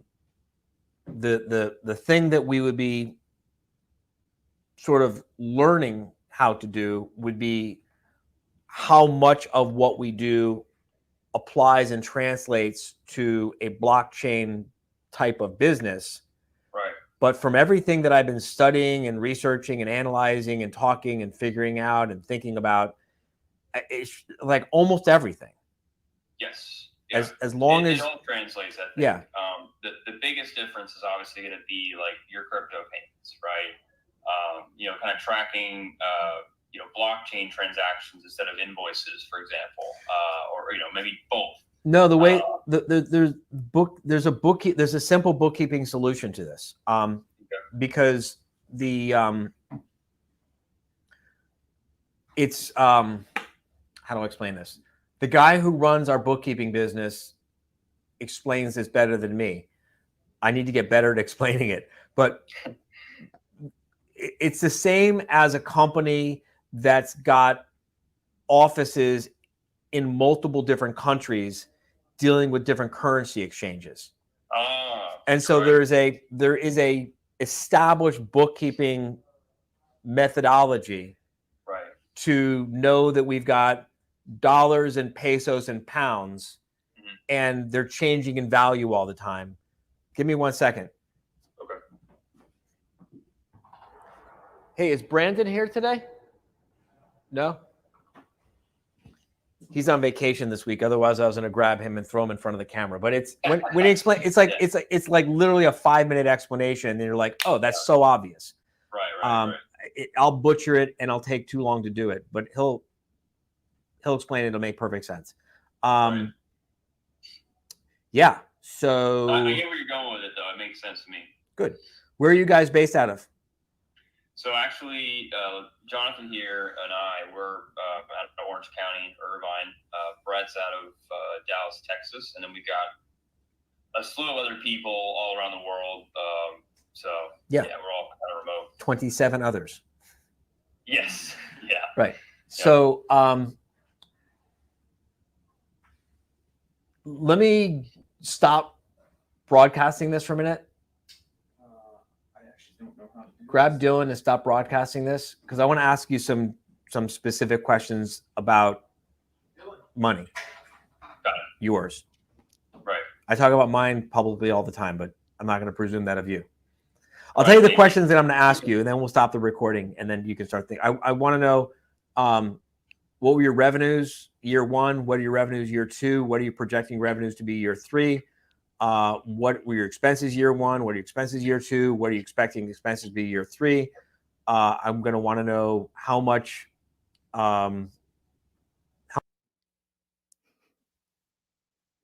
Okay, so I know that they were asking, we're listening in on the questions that Arjan is going to get ready to ask them. Ty from that wonderful, amazing business there, who's helping out. Here's what I thought was really interesting. And actually, I'm going to circle back around to the call that he had actually right before this. So in that call, right afterwards, one of the viewers on social media was asking about why he has a coach. Okay. And Arjan went into why he has a coach and why he feels that pretty much no matter where you are in business, you should have a coach. I'm a firm believer in never stop learning and constantly expanding, constantly growing. And here's why I think here's the through thread from that call to this call and the one we just witnessed. So Arjan is hoping to work with this company, Ty's company, to put together some contracts, some smart contracts for this NFT endeavor that he's embarking on. And they had their exchange and went back and forth, asked a lot of questions, came up with a lot of answers, basically had a really good, fruitful, productive conversation that came to, the conclusion that it needed to for today. But then Ty, realizing and remembering that what Arjan's business does and what it can do for small businesses, not just small law firms, but small businesses in general, to help them manage and run their business aside from the actual services that they're offering their customers and clients. Ty remembered that and decided to, rather than let Arjan go, to say, hey, here are some needs that we have as a business, and this is what we think we're looking for. We understand this is something that you provide support with. Is this something that we can do? And then you got to see the little bit of an exchange there where they decided to kind of do this as an alpha test and partner in that way, which is really interesting. And here's my point. The relationship between the two conversations is this, that what I really want to ask Arjan when I have a chance to ask him a question is I want to ask him what he learned in that first call with the gentleman from the Genius Network and their exercise they went through in talking through the golden thread, as you referred to it, the golden thread of his presentation and what the introduction of his presentation would be. They discussed all of that. And what I'm dying to ask Arjan is what he learned going through that exercise, because I believe that he's also a big believer, and he's pretty much said so, and always keep learning. He expressed that he's a big proponent of coaching and having people help you. He even spoke about it in terms of his relationship with his wife and having a marriage counselor who's at the ready. Especially, he said, guy, and I'll just emphasize this side note. He said, if you're going to work with your significant other, have a marriage counselor to help iron out those boundaries. So I think it's really interesting that we got to witness Arjan in a situation where he was opening up to participating in that lesson. We've seen during the course of this week him from the other side, where he is grabbing a piece of paper and a pen and doing a quick lesson for somebody who's asked a question, or in the context of a meeting, or someone in the office or whatever. So to see him now go through an exercise guided by the gentleman from the Genius Network was really pretty cool. So I figured he probably learned something in going through that exercise. So I'm really curious to know what he learned. But now in this call that he's currently on, that we're now, it's not entered private territory. But in this call that he's on, to see that he has reached out to Ty, it's business to business, that's what we do. We have a business, we have a need. So he reached out to Ty for this NFT contracts business and assisting with all of that, putting those contracts together. And they discussed, all the possibilities, all the scenarios, the triggering events, what the coding would be involved, and then that conversation came to a good conclusion, with everyone having, a to-do list, action plans, whatnot. But then Ty is taking advantage and now asking Arjan these questions that he can get helped with. My point is that no matter where you are at the stage of life, of entrepreneurialism, of business growth, there is always room for you to learn more. There's always room for you to lean on other people. They're going to be going to lunch here soon. And when they do, there's a special video that I queued up that I want to play for you. And it's going to be from the live quarterly meeting. I want to say last time. I'm not sure. I have to double check what exactly it was from. But one of the things they're going to be talking about is Arjan's going to be talking about in this presentation is the idea of letting go of the need to be in control. The idea that I'm the only one who can do this. So when I've been in business now as an entrepreneur for almost 8 years. And the first 2-3 years of that, I was a solopreneur, a mompreneur. It's on my own, guys. Raising a kid, raising a business, doing all at once. And it was exciting and exhausting. And I had to learn all the things. I had to become a Jill of all trades. I had to learn how to build my own websites so that I didn't have to pay any money to do it because I can afford it. I had to learn how to, I had to take what I had learned and from other positions, other skills, such as spreadsheets and worksheets and templates and all these kinds of things I had learned throughout the years of working for others and apply them into my business. But still, as a solopreneur, where my main product was podcast production and editing, to know that there's also, you don't make money just from podcast production and editing or whatever it is that your main business service is, right? If it's legal services, maybe you're a publisher, who knows? The core of your business is how you are able to make money, but it's everything else that runs your business, which is how you actually make the money. So it's the ability to put up a website so that people can find you. It's knowing about SEO so that it can help you with your marketing. It's about knowing how to handle your bookkeeping, which is one of the issues that Ty is reaching out to Arjan for help with. All those other things have to get done, and the only way that you're going to have a successful growing business is if you do tend to those things. But at the same time, the more you grow, the more you get what you want, that success, the busier you get, hopefully, right? That's the point. You want to gain more clients, but as you get busier and busier and busier, that means that also now there's less of you to go around. And if there's less of you to go around, hopefully you get to that point, and I'm sure the crowd I'm speaking to is way past this already, but you get to that point where you can afford to now outsource those things or to bring people onto your team to do them, whether internally or externally, however it makes sense for you.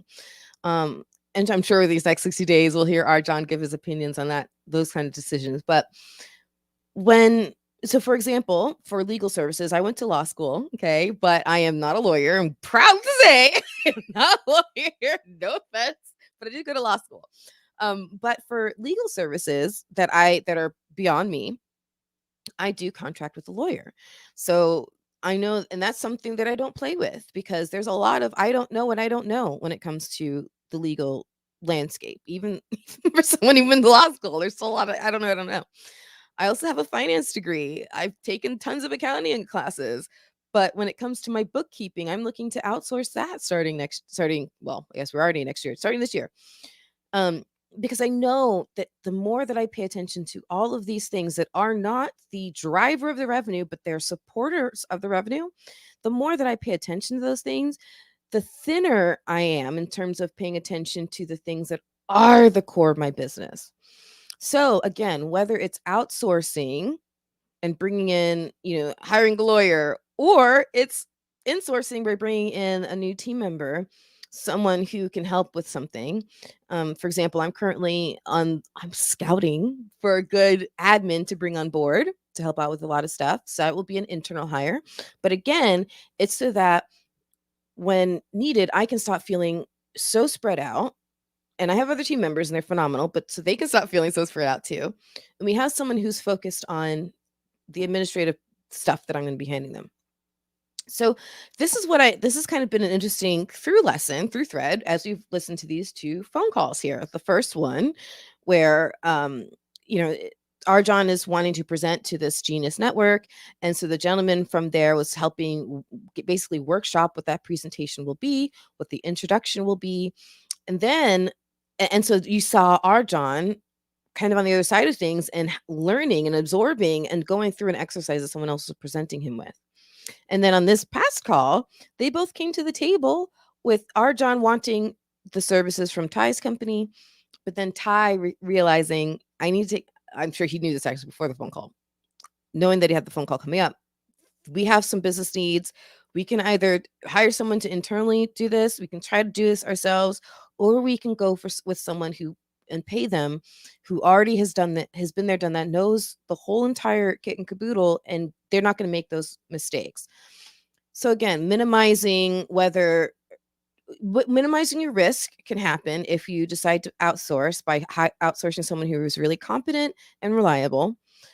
Minimizing risk can happen internally when you hire somebody who is competent, and maybe you've properly assessed whether you can train them. If you have time to train them and they need training, then that's fine. If you don't have time to train them, they don't need training because they're that amazing, then that's fine. But the misfit is when you don't have a lot of time and they need a lot of training. So if you need to find somebody else who's outside of that. So if you can find a good puzzle piece who fits really well and you can bring them internally, then fantastic. Otherwise, leaving yourself available to explore and find people who are business owners who provide those services. As a business owner currently, let me think if I were to outsource. So I outsource not my web design. I still handle that because I was a web designer developer in a former life. But anything like much deeper level that I'm going to be spending more than an hour on, I'm a producer. My business does not live or die whether or not producer Jemmy builds a landing page. Okay, we're back with Arjan. These wallet addresses that got scammed essentially, and they'll send the NFT to that location, and of course they'll if they find out about it, of course they'll maybe go check out Rug Zombie, go to the website, and of course they'll know that they can use this NFT for stuff. And how does Rug Zombie make money? How do they make a profit? Well, that's the point. They don't. I don't know if they do make money, which is the primary reason why they need funding, but they do engineer. They do great. They haven't figured out how to monetize that. Exactly. Got it. Yeah, I can think of lots of ways to monetize that. Yeah. Well, they would love it. Yeah. I mean, they're just looking. They're just trying to really help the industry. That's the reason why they started the Passion Project. They wanted to help people who are getting scammed, and so they started the project with really the intention of just trying to help people. Yeah. And of course, with that, you don't make the revenue model your primary focus in that scenario. So, that's where I would disagree. Well, yeah, I guess in their case, I mean, so. That's where I would try to change their mind. Yeah, definitely. I think they're looking for help. It's hard to help people when you're broke. I totally agree. You can do a lot more good for a lot more people and make the world a much better place when you are cash flow positive. Yes. No, I 100% agree. So, I totally agree. Well, listen, make the referral, please, for me. Yeah, for sure. Email would be the best way if you don't mind. Yes. And I'll have Chelsea. So let me make a note here. Okay. So one is Chelsea. Follow up meeting.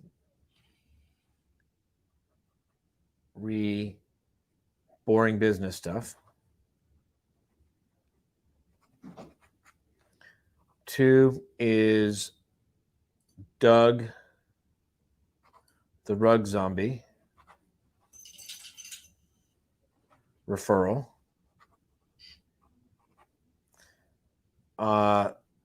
3 is invite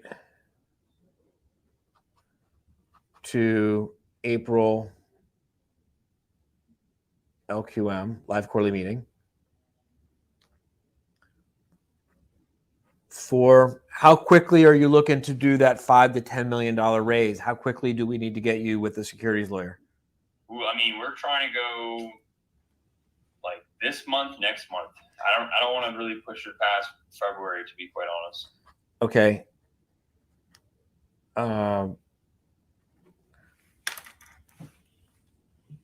Give me a second.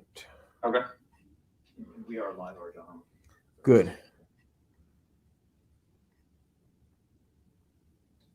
Oh, where are you based, by the way, Arjan? Miami. Okay, Miami, cool. Florida. So you're in Miami. Yeah. Sweet. We're actually probably going to be moving our HQ there. Where to? I mean, I'm thinking like Brickell, you know, like somewhere like downtown. We have a lot of friends out there. When you say moving your headquarters, like actual employees and staff? Well, I mean, in terms of like the physical location and mostly like the leadership team. So me, I'm COO, of course, my CEO, and a few other guys. So you would be moving here, in other words? Yeah. Okay. So I live here. I work here. I got a pretty sweet boat here. Nice. I also know a really good realtor here. Okay, sweet. And let me know if you're going to come, and I'm looking at email while I'm talking to you. And let me know if you're going to come to Miami and, I mean, get together for dinner, show you around, get to know each other better. And yeah. All right. Yep. Give me your hi. Give me your email address, please. Got it. No, hold on a second. I had making an introduction for you right now. Oh, thank you.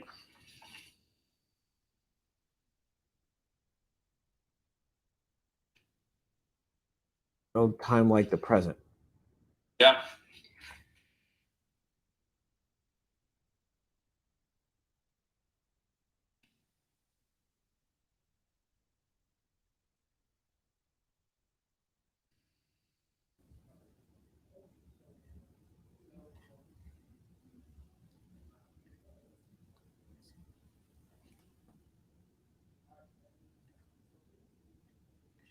What's your email?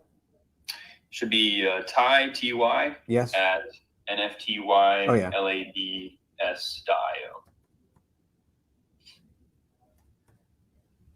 nftlabs.io. It should be nftlabs. Right.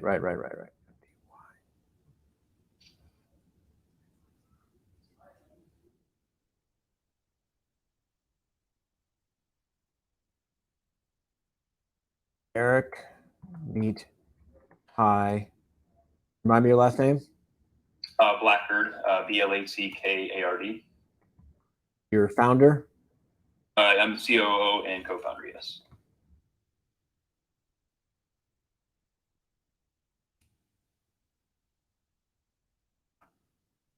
Eric, meet Ty Blackard, COO and co-founder of Nifty Labs.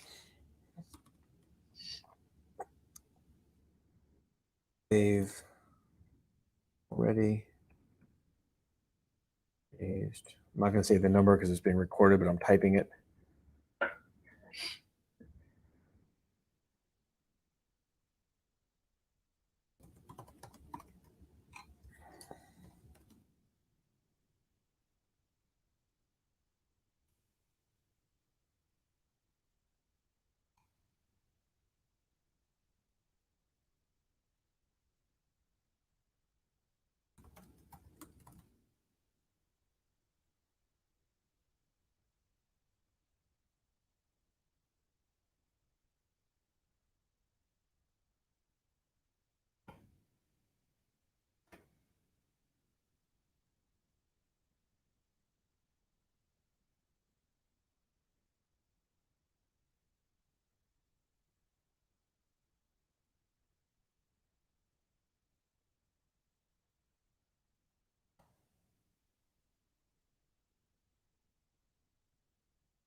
Eric, meet Ty Blackard, COO and co-founder of Nifty Labs. They already raised blank in mostly crypto funding. Now they are looking to raise between blank and off-chain funding.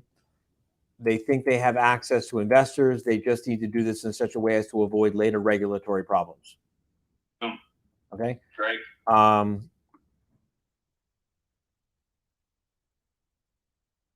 They are looking to do the raise within the next couple of months. Ty, meet Eric, who is a good guy. He gets crypto. He does get crypto. Good. He even has a wallet with money in it that he doesn't know the password for. You can't say you're really into crypto unless you have a wallet with some money that you don't know the password for. Everyone has to learn that lesson the hard way. Yeah, or you lose money. Yeah. Yeah, that's just kind of the journey. Yeah. Sorry. Sacrifice to hedge inflation. Yeah. Ty, meet Eric, who's a good guy. He gets crypto. Eric's law firm specializes in PPMs, private placement memorandums. And I feel very comfortable referring you to him, especially since I am expecting to be one of the off-chain investors.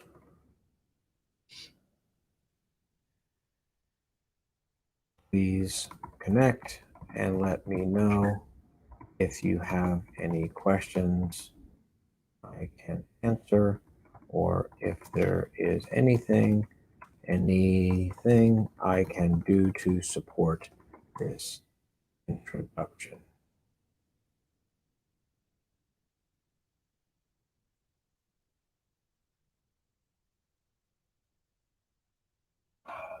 Thank you for that, by the way.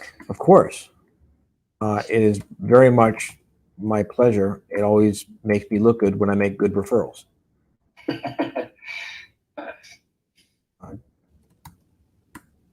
And I'm serious. I mean, I spoke with got the guy's name with the Rob. Yeah, I spoke with Rob. I mean, he Yeah. sings your praises, and I would be there. I just sent the email. Thank you.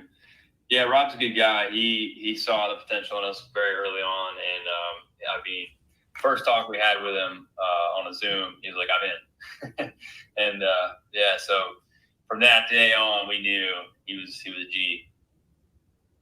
Cool. All right. Awesome. So listen, I'm going to send another email, or I'm going to send another email separately to Chelsea, my executive assistant, asking her to get us scheduled again. And I guess we'll talk in February. Yeah, sounds good to me, man. Have a Thanks, good day. Arjon. Thanks. Appreciate Bye-bye. Nice to meet you guys. Nice to meet you. Again. Bye. Again, yeah. Thanks. See you.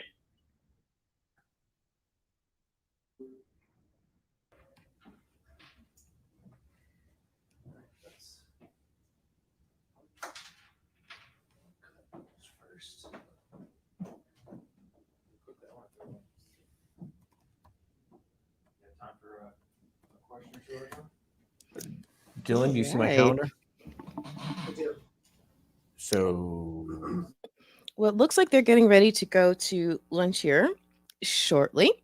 So I am willing. I'm willing. Of course, I'm willing.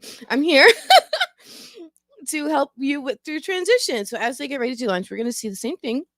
Similarly, like we've been seeing and we've been privy to, we've been invited along to lunch with Arjon like every day this week. It's been pretty nice. So they're going to take us to lunch again today. So they're going to be moving from what we affectionately call ground control and to their lunch wherever they're going to take their lunch to. So the Dylan and Jimbo and Arjon and the crew are going to be heading out there shortly. So what I wanted to swing back around to is the conversation that I was having just before we got back with Arjan, and just recap it. And then I'm going to play this video for you that really, really encapsulates it. It's Arjan's presentation at Eloquent presentation, all about this stuff. So essentially, like, when you have an opportunity, no matter how far you've grown as a business owner, no matter how much success you have as an entrepreneur, no matter what level you're at, there's something that you can be doing that can make that better. It could be that your marketing could improve. It could be that if you had someone who's handling your websites better, and instead of maybe someone who's internal, who's really in the finance department, who just knows how to build websites and they're just tasked with it. If you go to an expert and you have that person take over those things for you, then you can focus on the real revenue drivers for your business. In my case, I handle podcast production and development. So for me, if I'm completely distracted with bookkeeping and with website design and with all these other things, I can't grow my business as a producer. I can't make my clients happy. I can't gain referrals, and all of that stuff. It just kind of starts to float away, fall apart. So instead, I try to outsource that kind of stuff. I've built a team, but I've also outsourced some things. And so again, the decision is, do you outsource things to an external export, or do you bring someone in? Perhaps if you bring someone in, then you also need to be able to train them, or they need to be so ready to go and non-green that they can just hit the ground running. But oftentimes you want to take those responsibilities and find the right expert to help you with them. So that is going to be the context of this video today. It looks like gives you such confidence that that's a wise area. Like, what would you say to the business owners who are considering that move?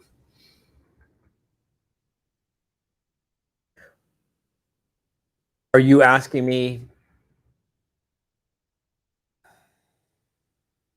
Are you asking me why am I creating smart contracts? Why am I why am I looking to create smart contracts and move my, not exactly brick and mortar business, but my kind of like non-metaverse professional services business? Why am I looking to take my non-metaverse professional services business and bring it onto the metaverse blockchain? Correct. That's what you're asking? Mm-hmm. It's where the future is. Okay. Simple enough. Let's see, huh? I better answer. You got to feed me first. Yeah, I'm marking this before I do it, so I know. I sent Chelsea an email and CC'd Renee. I'm gonna making sure you know what time it is and what's next, so that kind of shit doesn't happen anymore from this morning. Okay? I don't know what you just said.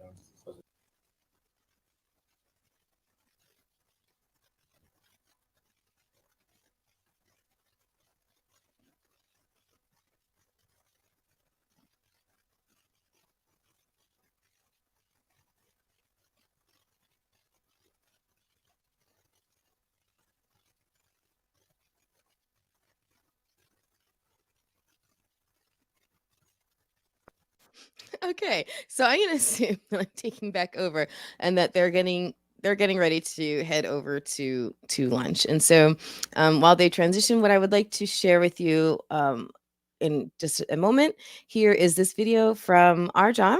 Now, this is I'm going to get into the description of it here for you, because it's a really interesting presentation. Essentially, there's a member who asked a question about the automatic referral machine and low cost, no cost, low cost tech, how it, and that member then broke things down piece by piece. And so Arjan talks about letting go of your need to be in control.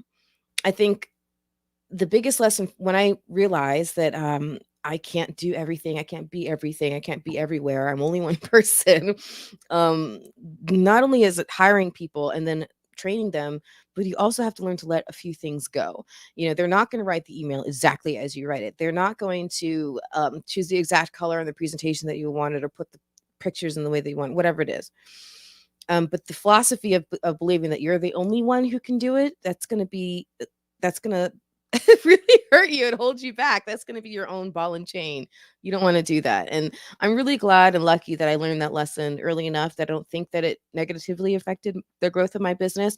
So we want you guys to learn that lesson too. So that is why I chose this video be what I share with you guys today, because I think it can be a really, really phenomenal way to express all of this. So I'm going to cue that up for you momentarily here, and we will join our John. Okay. So let me go ahead and share my screen. I have it all queued up for you, and we will do that.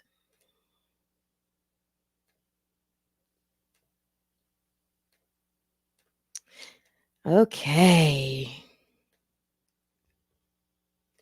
Here we go. Enjoy. Hi, Arjun. So I was wondering if you could give some additional guidance on letting go of the need to be right and in control. And I guess my context is I've got new attorneys. Okay, let's start off Yeah, with the need right. to be in control, because Okay. I can help you with that more easily in this context. Okay. The need to be right really is like a mastermind and Okay. unleash the beast, kind of like we got to go into some deep shit. Okay. I find that a lot of people who say they have a need to be in control really are settling for the illusion of being in control. And when we can help you realize and recognize that that you're just settling for the illusion of being in control, I find that like the bloom is off the rose, and it's no longer so appealing to sit there pretending like you're in control. Does that make sense?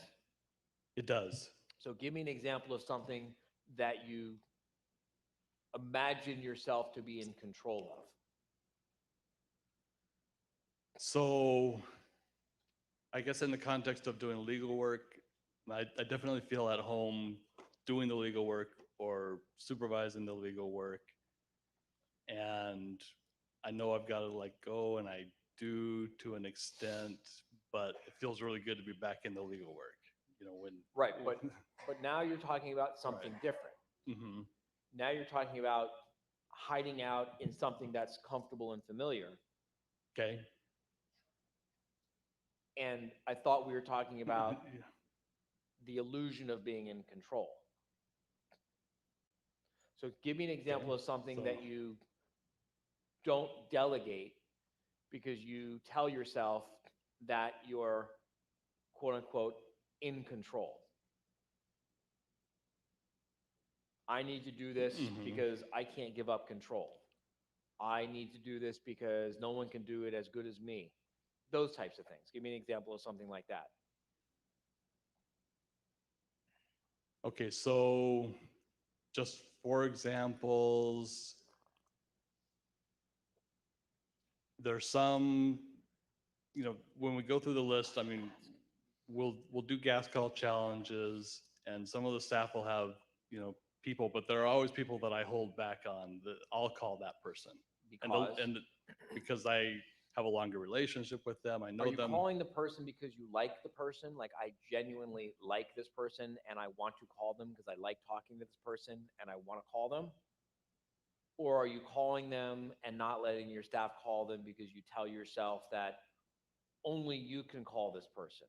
Only I can call them, to the point that my list is long enough that I don't get them all called, but I'm the guy that needs to call them.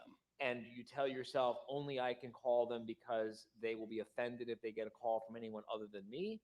Or you tell yourself I have to be on the call them, I have to be the one to call them because I'll call them better than anyone else? That it'll be more out of the blue to them. They won't really connect up with what the point of the call is. So you basically make up a big story. Why don't we put the story to the test? Mm-hmm. What if we had someone from your staff call them and it worked out just fine? Then we could bust this myth, couldn't we? Yes. Okay, so would you go home and put it to the test? We can do that. Well, then there you go. Okay. And everything you think that no one else can do besides you, ask yourself, like, what's the worst thing that could happen if you let someone else do this and they screwed it all up? I mean, like, honestly, what's the worst thing that could happen? Well, and we can mitigate that risk, right? We can mitigate that risk by, number one, give this person from your staff someone to call who has not given you any referrals in a long, long time. Well, if the person's not giving you any referrals already, how bad can this person screw it up? Right. They're already not giving you referrals. Or send out the pre-email saying, we want to contact you, The expect second a thing call is you from can send someone out on the the staff. pre-email, and you can send out the letter and say, I'm going to have someone from my team call you because we want to check in on you, blah, blah, blah, blah, blah. Okay, I like that. You could send out the pre-email, you could send out the pre-letter, we're going to have someone from my office call you. And if you prefer that we call you at a specific time, click here to schedule an appointment. And if someone clicks here and schedules an appointment, knowing that they're going to be getting a call from someone other than Jerry, Jerry's ego may have a rough day, but Jerry's bank account will have a good day. Okay, I like that. So there's just some practical, profitable mindset lessons for you. Okay, thanks, appreciate it. See how I just worked that in? Practical, profitable mindset. Thanks. Bye now. Oh, prices will be going up after this live quarterly meeting. I will be raising the price after this live quarterly meeting. I will be raising the prices after this live quarterly meeting for one reason. Would anyone like to tell me the reason? Sorry? Because I'm teaching a practical, profitable mindset lesson. Exactly. Because you will lose money when you delay and you hesitate, you procrastinate. And so I'm going to teach you a practical, profitable mindset lesson by making you pay more when you decide later that you're going to want to do what you should have done sooner. And by the way, when you pay me a little bit more, if you learn the lesson, it will be really profitable for you because I promise you there's things that are costing you even more than that already now in your life. Yes. Hi. My question is about the luncheons. So I have a business partner, and should we do the same luncheons together, or should we each be working our own group of referrals during the luncheons? How often do you want to do lunches? Once a week? Once a month? Once a month. Okay. On, what is it, the months that start with J or something like that? Does anyone know that thing? 30 days has September, April, May, and November. Those are the months, do them together. Okay. And the other months do them. I don't fucking care. It doesn't matter. Just do it. Hey, let's do a lunch together this month. Great. Let's do it together. Hey, let's split our forces and divide and conquer. Great. Let's divide. I'm more of asking like strategy because we also have 4 locations for our firm. And listen, sometimes I go to the grocery store with Allie. We have a house manager who goes to the grocery store for us most of the time. But sometimes when we go to the grocery store, we're going to the grocery store because we like to see what's new and what we haven't seen before. And so we like to kind of like shop together. And sometimes we go to the grocery store and for whatever reason, we say, I'm going to go this way, I'm going to go that way, and I'll meet you at the Olive Bar. got it. Can I ask one more? Yes. So when we're doing the thank you cards, would it be wise to like have your company logo and personalize it to you on them, or is that too tacky? Like, I would recommend you just make it personal. Make it personal. okay. Okay. Thank you. You're welcome. Hi, Arjun. Okay, I'm up here because you told me to get up off my ass because I want a $1 million law firm. So Hang on.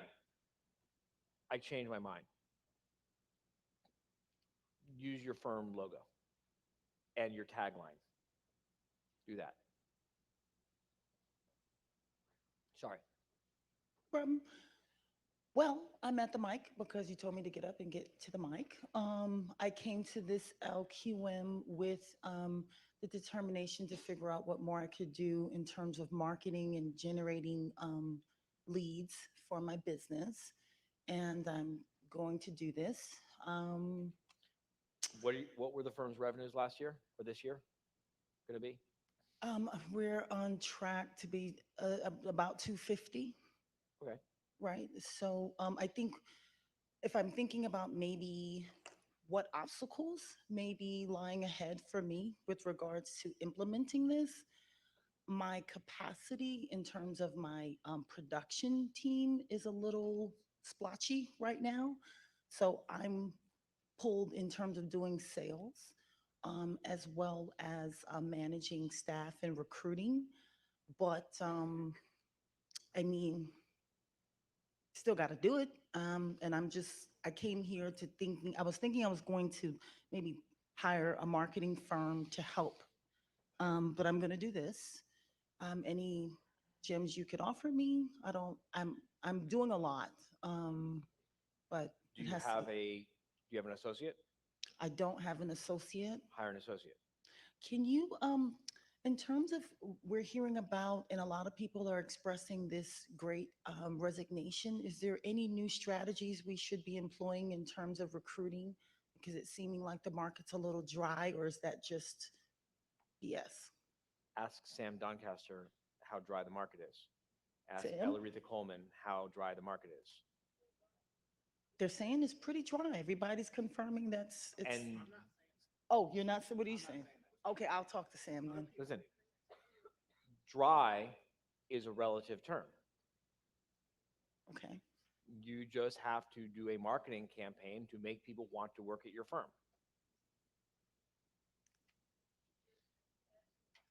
And then you have to, it's always competitive. Let me clarify. The market is exactly the same now as it's always been, with no changes hardly at all, if you're only hiring superstars. The market for superstars is the same as the market for superstars has always been. The market for the dregs of society is dry. The market for people who you probably don't want to be hiring anyway, that's dry. Superstars always have lots of options. They have lots of options when the economy is good. They have lots of options when the economy is bad. Superstars are superstars. They always have options. It's always the same market for superstars. Okay. Guys, once you get what I'm saying, you'll understand the market doesn't change for superstars. I understand that. All right. Thank you. You're welcome. You got to recruit them. You got to make them want to work for your firm. Okay. All right. Thank you. Yes. Hi. See Carrie Schultz and ask her for that thing you do. So my question is, how do you have the mindset of $1 million business owner when you are a $100,000 business owner? Okay, so this is a continuation of a question that she asked earlier, and I asked her, and I only got to answer the first half of the question. So Deanna or Dylan from my team, you'll get that recording, and you'll post that on the Facebook group so everyone can see the beginning of this question and the beginning of this answer. And now we're going to pick up part 2 of this answer. So the question is, how do you have the mindset of a $1 million business owner when you have a business that's only grossing $100,000, right? Yeah. And the earlier part of the answer, I gave the practical, profitable part of the answer. And now I'll give you the mindset part of the answer. All right? Do you know anyone who has gained a lot of weight very quickly? Yes. Do you know anyone who has become an alcoholic? No. Do you know anyone who has gotten addicted to drugs? No. You don't know anyone who's become an alcoholic or gotten addicted to drugs? No. Wow. Okay.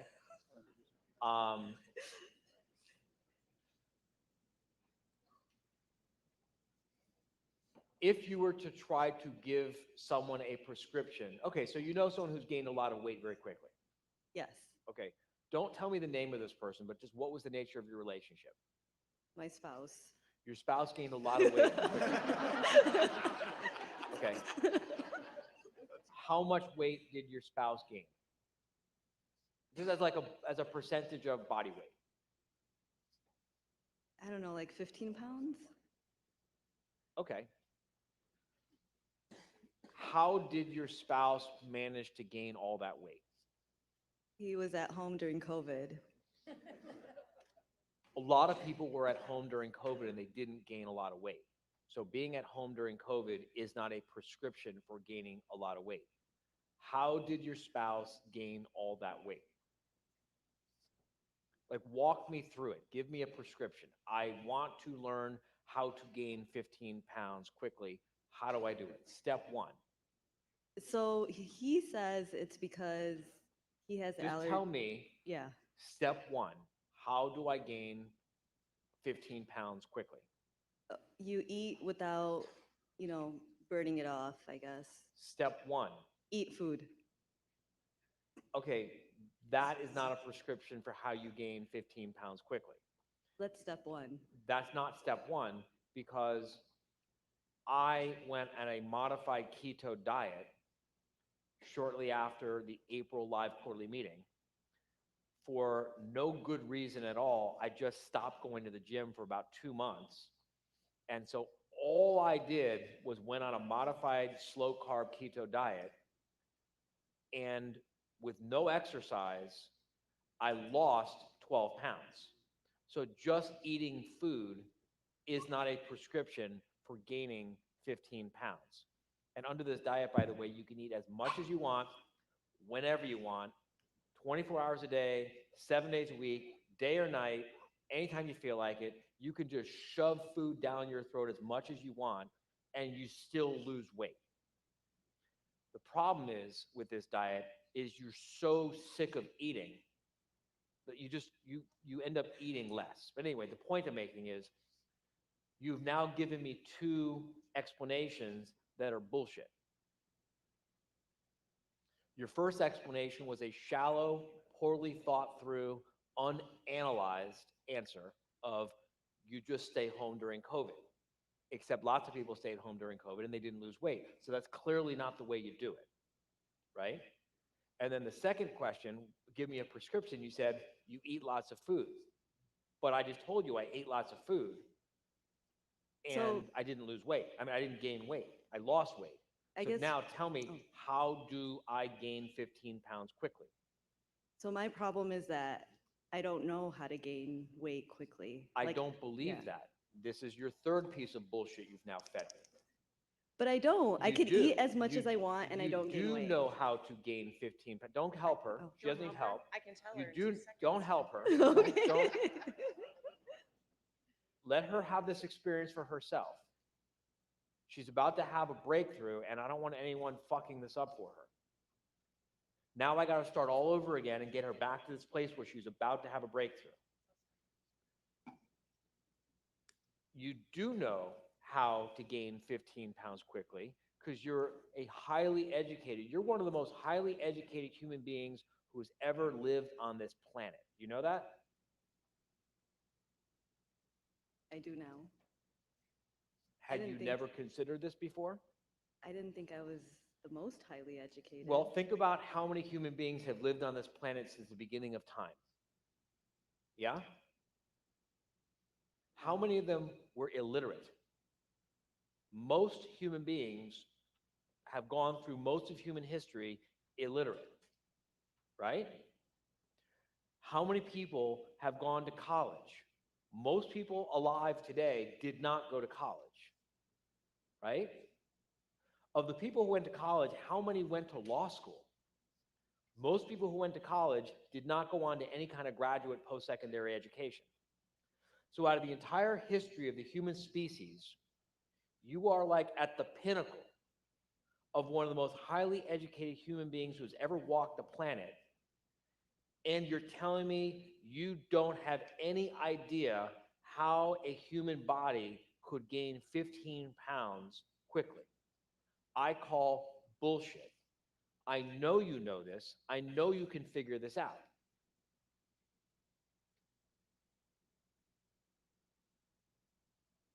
So you asked me for a practical mindset lesson on how to start thinking like the owner of $1 million law firm when you only have a $100,000 law firm. The answer is hold yourself to higher thinking standards.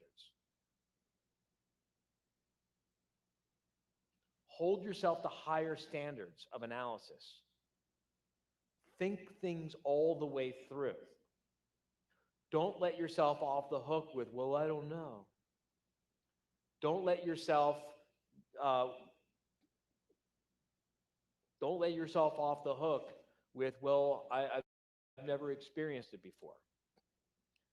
Own up to the fact that you are one of the most highly educated human beings who's ever walked the planet in the history of our species, and think things through.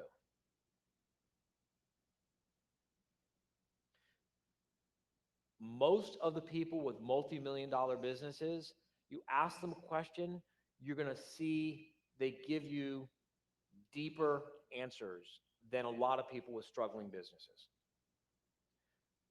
You ask them, did you start thinking stuff through more after you had a multi-million-dollar business? And they're going to say, no, I would not have a multi-million-dollar business were it not for the fact that I began the habit of thinking things through more deeply.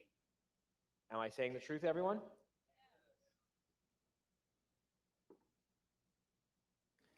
I know you know when you're talking bullshit, don't you? I think so, but I don't. That was bullshit, though. Go to the microphone. Oh, I do, but I really think that's how people gain weight. Sorry? I really think that's how people gain weight. Really? You think that if I eat healthy fruits and vegetables and healthy proteins, that I'll just start gaining weight? No. To gain 15 pounds really quickly, I have to eat fatty foods. I have to eat fried foods. I have to eat sugary foods. I have to eat high carbohydrate foods. Don't you know this? I've never experienced that.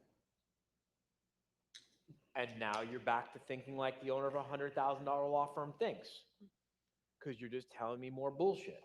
I didn't ask you if you have experienced it. I said, don't you know this? But that's not true Aren't for you me. aware of this information? Aren't you aware of how the body processes food? Yes, but I eat a lot of junk and I don't gain weight.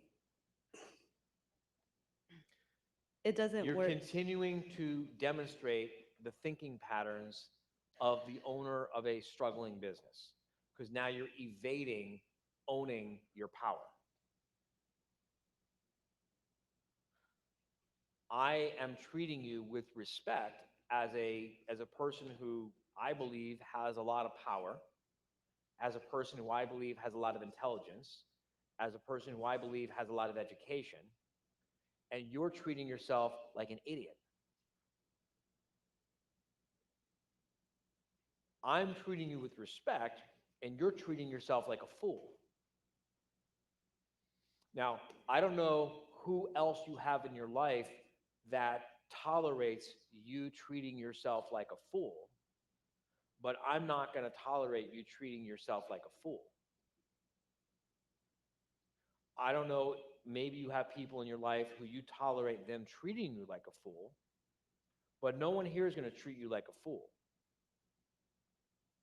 I don't know what you might have going on in your life where you hide behind this facade of being an idiot, but we see you as not being an idiot. We see you as being a smart, competent, intelligent person.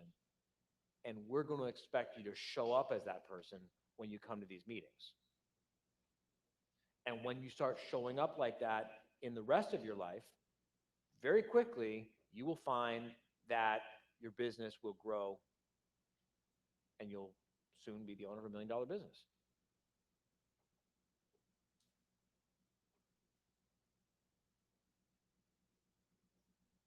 It's uncomfortable, isn't it?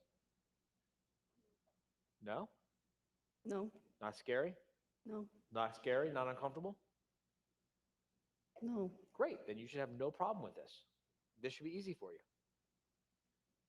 You know what that will make you? An owner of $1 million law firm. And also better than the rest of us. Because it scares the rest of us to show up as in our full power. It's scary. There's your answer. But what if I don't know what that looks like?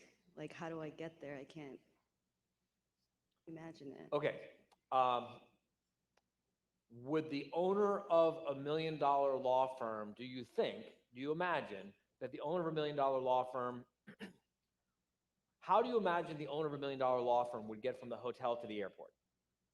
Did you fly here? Yes. Yes. Okay. How do you imagine the owner of $1 million law firm would get from here to the airport? I guess here to the airport, maybe a limo.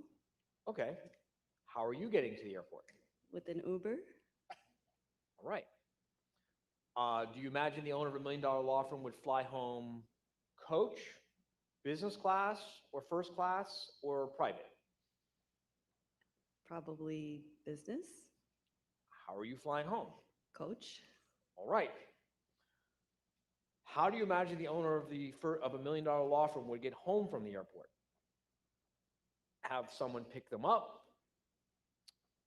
hail a taxi, try to find an Uber, or have a private car service meet them at baggage claim, help them with their bags, take the bags to the car, put the bags in the car, and then drive them home? The last one.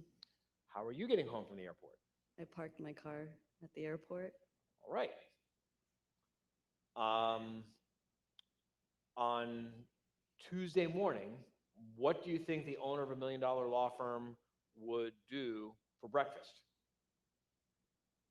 Eat breakfast, skip breakfast, eat a carb-loaded, sugary breakfast, or eat a nutritious, healthy breakfast to power them for the day? Probably eat well, nutritiously. Probably they eat pretty well, right? What are you going to have for breakfast on Tuesday morning? Probably won't have breakfast. All right. Are you seeing where we're going here? Yes. We could just go through every decision, and every decision you're going to make, you can ask yourself, I wonder what the owner of $1 million firm would do. And to the extent that you do the things that the owner of $1 million firm would do, you start to move your life into alignment with that way of living, and it will become your reality. And to the extent that you make decisions that are incompatible, inconsistent, contrary to the decisions that the owner of $1 million all fucking day. that life away from you. I like the LinkedIn and go 100%. Are you on board with that? It's like yeah. It's just the two platforms that give us the most control and discretion on the qualified audience. Right. It's the most matured ones for targeting capabilities. Jordan so we're producing video, so there's a lot of different content that we're creating all at the same time.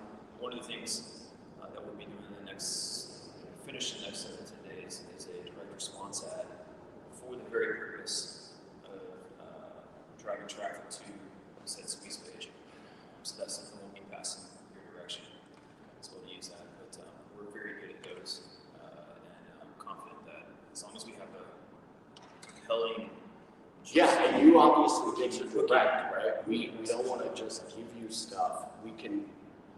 There's clips cut right now, not finalized, but cut, so you can at least start seeing some stuff. YouTube is probably a business too, right? Like we should probably spend on YouTube because you guys are gonna start coming out the daily recap videos soon, right? Yeah, we already have 17 ready just from the first day. Right, it's like crazy. But I mean, we're gonna. These are shorter clips. They're not. Yeah, you can stack all that together, right? And come up with that. Those are Yeah, gold nuggets, we probably would make, you know, a little bit more rich content. So. Yeah. All right. So the YouTube, I think, definitely can use support and amplification. My concern with going, like boosting the live, for example, on YouTube. Right. I'm not suggesting that. Okay. I would just be suggesting the daily recap videos on YouTube. Yeah. All right. So then the idea is, what? I give you $10,000 a month to spend, and $4,000 a month retainer, and you're going to. I just think we need to take a minute and really, because now all of a sudden, are we not taking the 10,000 and going, okay, so that's 3 here, 3 here, and 3 there, where we just put a little bit in each? That would be my concern. I'm not an expert at this, but that would be my biggest concern, that we're spending just enough. I have a suggestion on that, because I've done what you do for 10 years. I also know this is a very different client, and a lot of them want to start cheap and try to scale up. It seems logical, but these are improvements, so it's a different story. The most expensive part to me in this entire thing is my time. Is your time? Yeah. So I could do a workshop and make $200,000 in 3 days. Every day that goes by, I could be making $60,000 to $75,000. So if you waste 10 live days of money, you've wasted hundreds of thousands of dollars. You wasted, you know, a couple $100,000 of my productive time and energy that I could be doing to something else. It's like, oh well, I wanted to save you a few $1,000s on fucking advertising. You got to understand the most valuable part of this, the most expensive part of this whole thing is my time. And if this is not going to work, I need to find out fast. So if I had 10,000 in my hands right now to what I would do is I would want to try to spend it as quickly as I could. That's what I'm getting at. Yeah. And sometimes you're a little bit bottlenecked to certain platforms, and you're like, it sounds crazy, but sometimes it's actually hard to spend a certain amount in a certain day, whatever. There's just different factors that go into it. But maybe that gets done in 2 or 3 days. Maybe it's a week. Maybe it's 1 day, whatever. But I think if you can spend that, it's going to. We do the math. If you spend over a month or a day, the metrics are going to be. Let me do the math. This is costing. This is costing.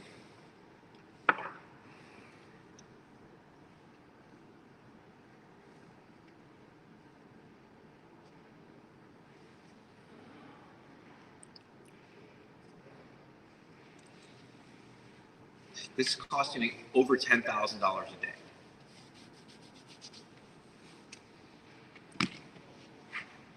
If I give you $10,000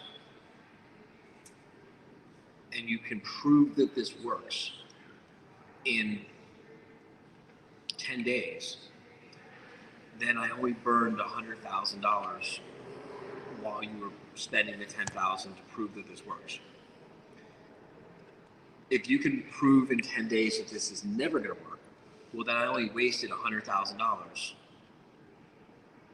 while you were busy spending the $10,000 to prove that this is not going to work. Dragging it out because you want to save me money.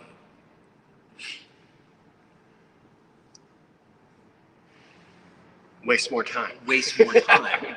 So if it takes you 30 days to prove that this is not going to work, well, then it cost me $300,000 instead of just $100,000. Totally understand the point on the time investment.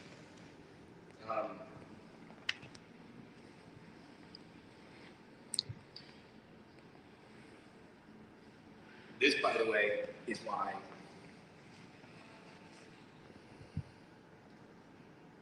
you will make a lot more money if you align your interests with our interests, right? Because if it takes you 2 months to spend my $10,000, then you get 2 monthly retainer payments. If it takes you 1 month to spend my $10,000, then you only get 1 monthly retainer payment. If it takes you 2 weeks to spend my $10,000, then you get, I'm not going to do a half a monthly retainer payment, but conceptually, you know what I'm trying to say. Yeah. So it actually puts us in a adversarial relationship. right? Because your interests aren't aligned with mine. What I would much rather do is figure out a way for you to say that the quicker you prove to me that this works, or the quicker you prove to me this is not going to work, then we both are in alignment. You get what I'm saying? Now, you're family, so I know you're not going to fuck me over. But I'm sharing this with you for every other client you work with who's not family. They're all thinking, yeah, of course he wants to drag out the $10,000 spend, because if he can drag that $10,000 spend out for 3 months, he gets 3 months of retainer payments. The time is much more valuable to me than money. Yeah, I understand the time point. It's been grounded. It's not, my approach wasn't extending the 10,000 over 3 months, but I understand the point in the statement. But you were trying to protect my money. You're trying to be respectful with my money and not to blow. Right. I get that. Yeah. And I don't want you to blow my money. I don't want you to just blow my money. What I'm saying is, don't protect my money at the expense of my time. Understood. Yeah.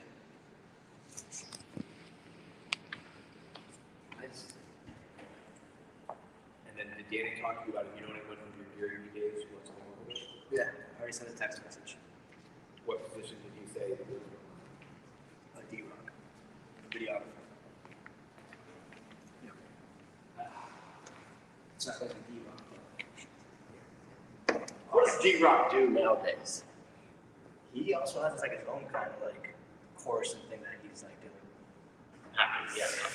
We're also looking for someone who can come in, it's not as glamorous of a job, but for the right person, they'll like it. Basically just plowing through terabytes of videos and footage and categorizing and tagging and organizing and fixing the naming conventions. You know anyone like that? Yeah, send a text. You do? Yeah. Different person. They're in New York, so they can. Fine. Yeah, it's just gonna be a convincing. Yeah, that position can be anywhere. Yeah, and just like if we could connect anybody you know in this space, just tell me. Just make introductions. Like, Yeah, I have a buddy of mine, Liam. He's a videographer like out of Manhattan. He like just got into the union like a year ago, so he's the touch point person to that. Will open even more doors for more videographers. yeah, but I'm talking like right now. Obviously, we're gonna walk away from here and not have a copywriter. Like, this could be a problem. I get it. You can write the copy. I don't want to. I know you don't. And if you're doing all this other stuff, when are you going to write the copy? So it's really, it's not. Well, I can introduce to a copywriter today. Perfect. Please make that connection. Yeah. Because all of it hit, you know this, right? I know you write copy, but we can all do it's everything. Like, what hat are you going to wear? We can all do anything, but we can't do everything. So we gotta get people to do more. Right, but It's me telling you what time this is like also my sentiment too, right? It's like my structure is the ads. I don't necessarily want to be managing or just directing the email. Yeah, I got you. Process them. No, ultimately what I would love to find is a copywriter that can step up and go, oh, yeah, this part I got. Like you can pay me to be an overly qualified copywriter, or you can pay me this and you're going to get all of it. Yeah. What time is it? I mean, can we maybe strap out, like, can we gig that out? I mean, 2:45. Arjan, you have a call in 15 minutes. You have a call? Yeah. It says urgent. I can stop and read it to you. But I just texted Renee. It's with Renee, Oscar, and Erica. What's that? It's a new it was called Urgent New Programs. That was this morning. It says 3:30. Or I gotta go over some.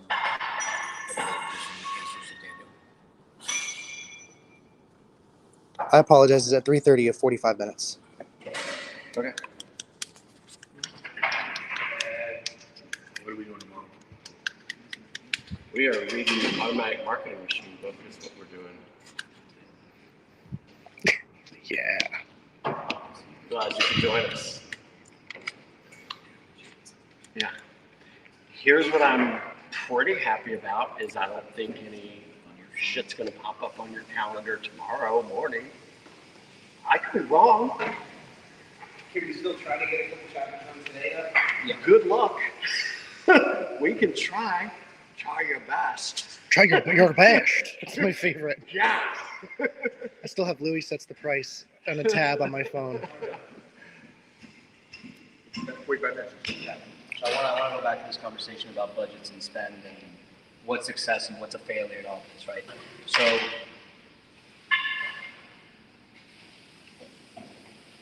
the boosted content, the three different categories are promoting the live, going for followers, and then driving traffic to the landing page. The followers and the landing page traffic, those two objectives can be measured with an actual KPI.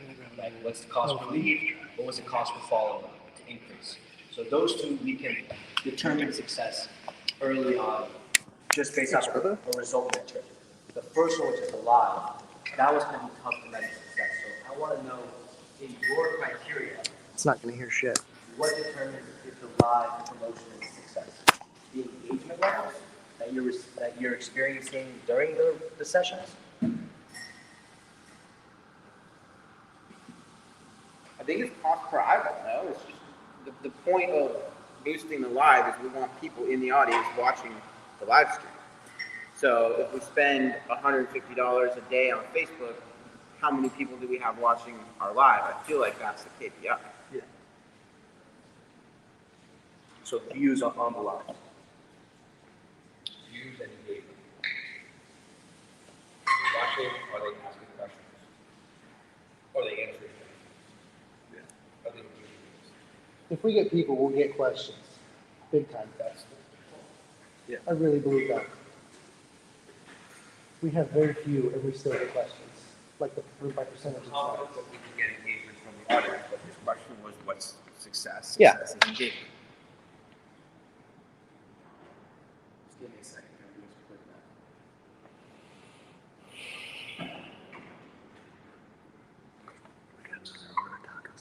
that. You ate, right? Are we ready to go? Okay, good. No, me and Jordan just split one. Are we ready to do that? You want to try to fit this in before the 3:30? Let's try and get something in. Okay, I need a happier look on your face. Force the smile. Do whatever you need to do. Yeah, fine. Let's get it ready. Yeah. Okay. They're moving the sling from one place to another. All right, guys, we're going to get set up in the classroom, start reading Automatic Marketing Machine. Don't go away.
Okay, so I'm not quite sure. I think we're transitioning now back from lunch. I know that our John has a meeting in about 40 minutes here to discuss some things with the people who are like top of the helm for everything that he has going on, including the upcoming live quarterly meeting. So I have a feeling that may be on the agenda for this call that is coming up. So I'm excited to see. I think we're going to be let in on that one. I think that's going to be one that we are granted access to. So I'm curious to see what's going to be going on during that call. It should be in about 45 minutes.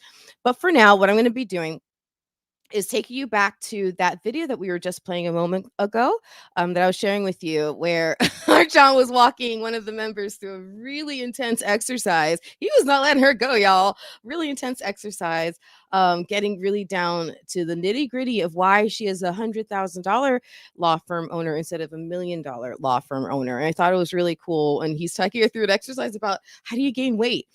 I'm like, wait, where is this going? So it's really been interesting to listen in and to observe where he takes his conversations and how.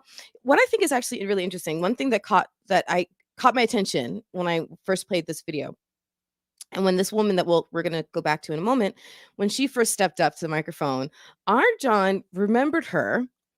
Remember, there's like 500 some people in this group. Arjun remembers her and then remembers that she was following up or continuing a past question. So then he queued up the people on his staff to then find that previous part of that question, added to the social media, so that for everybody's benefit, there was some continuity. They could go back and see that first part and then key into the second part with her and just have that continuity of how he's helping her. But I also thought it was really awesome to see how he, just because he's reached this level, he still remembers everybody. So I thought that was pretty cool. And here's a little side note for you from my brain. So we're gonna go ahead and start watching that video again and come back into it. And so I'm gonna see if I can rewind actually just a little bit so we can get back into a good spot of remembering where that conversation was. All right, here we go. I'm gonna share it to you with you guys. Enjoy. Eat well, Probably they nutritiously. eat pretty well, right? What are you going to have for breakfast on Tuesday morning? Probably won't have breakfast. All right. Are you seeing where we're going here? Yes. We could just go through every decision, and every decision you're going to make, you can ask yourself, I wonder what the owner of $1 million firm would do. And to the extent that you do the things that the owner of $1 million firm would do, you start to move your life into alignment with that way of living, and it will become your reality. And to the extent that you make decisions that are incompatible, inconsistent, contrary to the decisions that the owner of $1 million business would do, you are pushing that life away from yourself. And to the extent that you say, well, I don't know exactly what the owner of $1 million law firm would have for breakfast, you now know lots of owners of lots of multi-million dollar law firms, and you can ask them what they would have for breakfast. So raise your hand if you have $1 million law firm. Watch this. Dustin, what are you going to have for breakfast? Eggs and juice. Tom? Just coffee. Okay. Who else?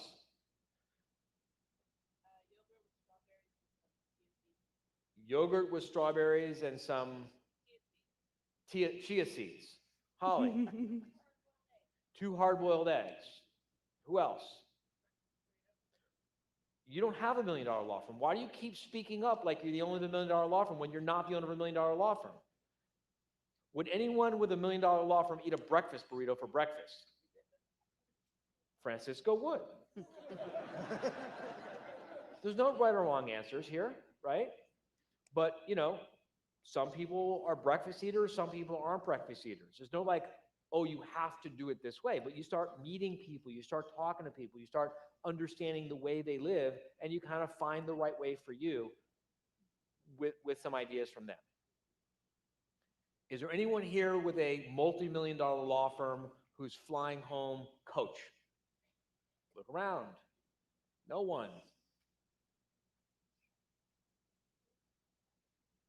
Is there anyone here with a multi-million dollar law firm who drove your car and left your car at the airport? Maybe there are. Look, a few of them did.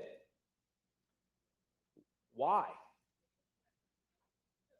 Listen to their reasons why. There's no right or wrong answer. Why?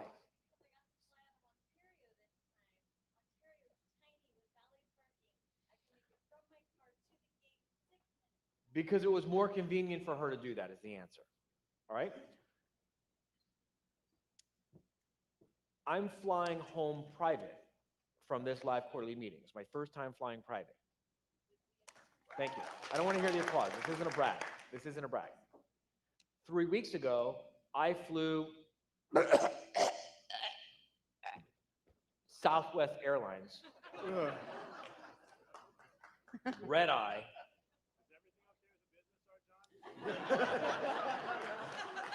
Please go to the back of the room. You know why I flew Southwest Airlines, red eye, by the way, with Erica? Because it was the only flight out of Phoenix that allowed us to stay through the end of the meeting that we were there for and be home in time to drive Ty to school. It was the only flight I could find, and so I sucked it up and I flew fucking Southwest Airlines. And any one of you who tries to tell me that Southwest is great, you're fucking wrong. It sucks. It what? What's one and done means?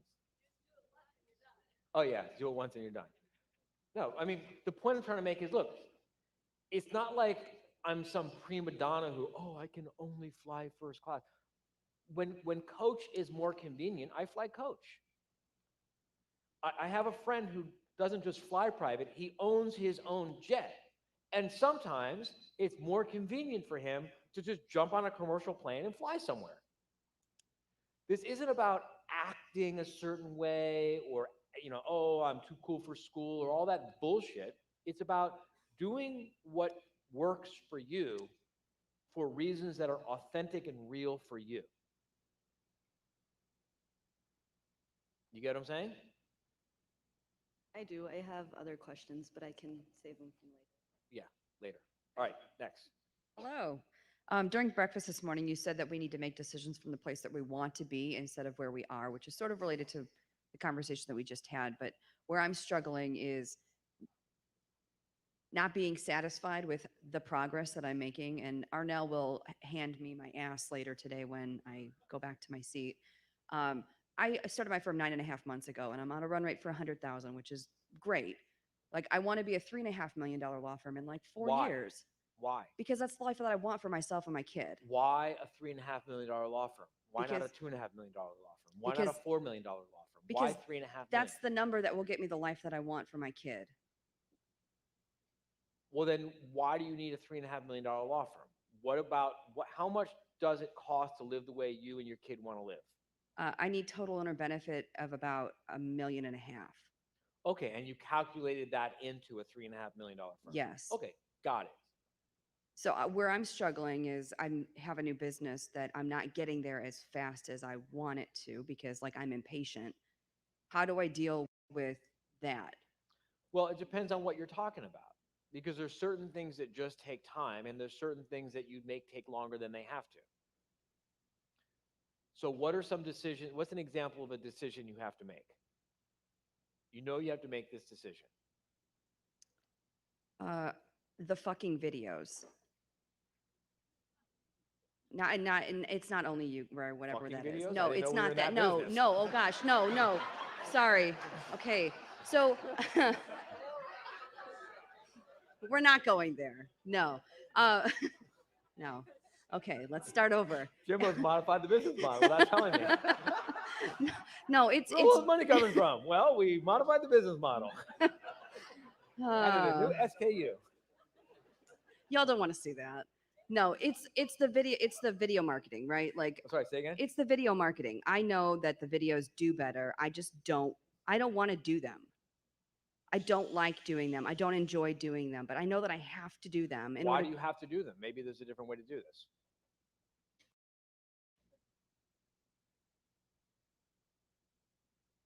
Look, are you convinced that that's the only way, that you have to do the videos? Because you know what? Maybe you don't have to do the videos and you're wasting your time beating yourself up thinking you have to do something that you don't really have to do. Well, that's how I feel about it too. Is like, I don't want to do them. Make I a would much rather decision do right the marketing. now if you're going to do the videos or you're not going to do the videos. Honestly, I would rather do Make a this. I would decision. rather do what we've been doing today. Make a decision if you're going to make the video, if you're going to do the videos. See, guys, you know how long it takes to make a decision?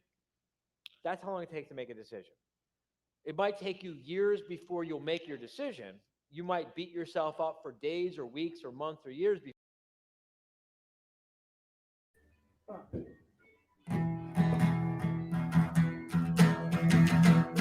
So this is why punk rock music's the best. amp and put distortion on it.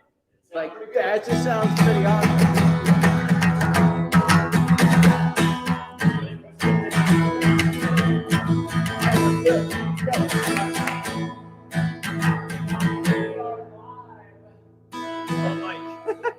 World C rock. All right. On mic. On mics, I should say. Yes, let's go. All right. That was pretty good, right? Legitimately, like, thank you for the hustle. Good natural, like, foundation, good turn. All right, nice deep breath. You know, 10 seconds. Two, one, show.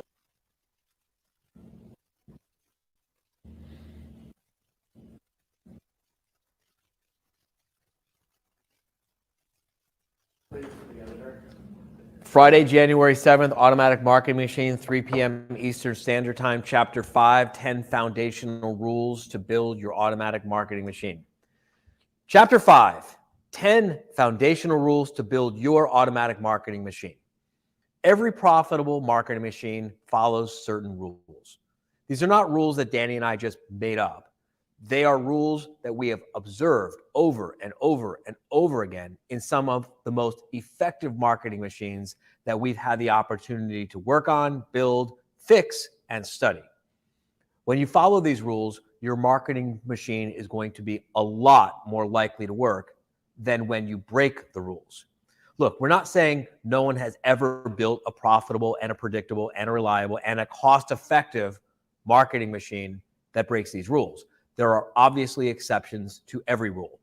And if you want to waste the next 5 or 10 years of your life experimenting instead of making a profit, then go ahead and figure out how to build an automatic marketing machine with a different set of rules, and then let us know where we can buy your book to learn how you did it. In the meantime, we are going to keep making millions of dollars for ourselves and hundreds of millions of dollars for our clients by sticking with these simple and proven to work rules for building and maintaining an automatic marketing machine. For building and maintaining an automatic marketing machine, and we hope you do too.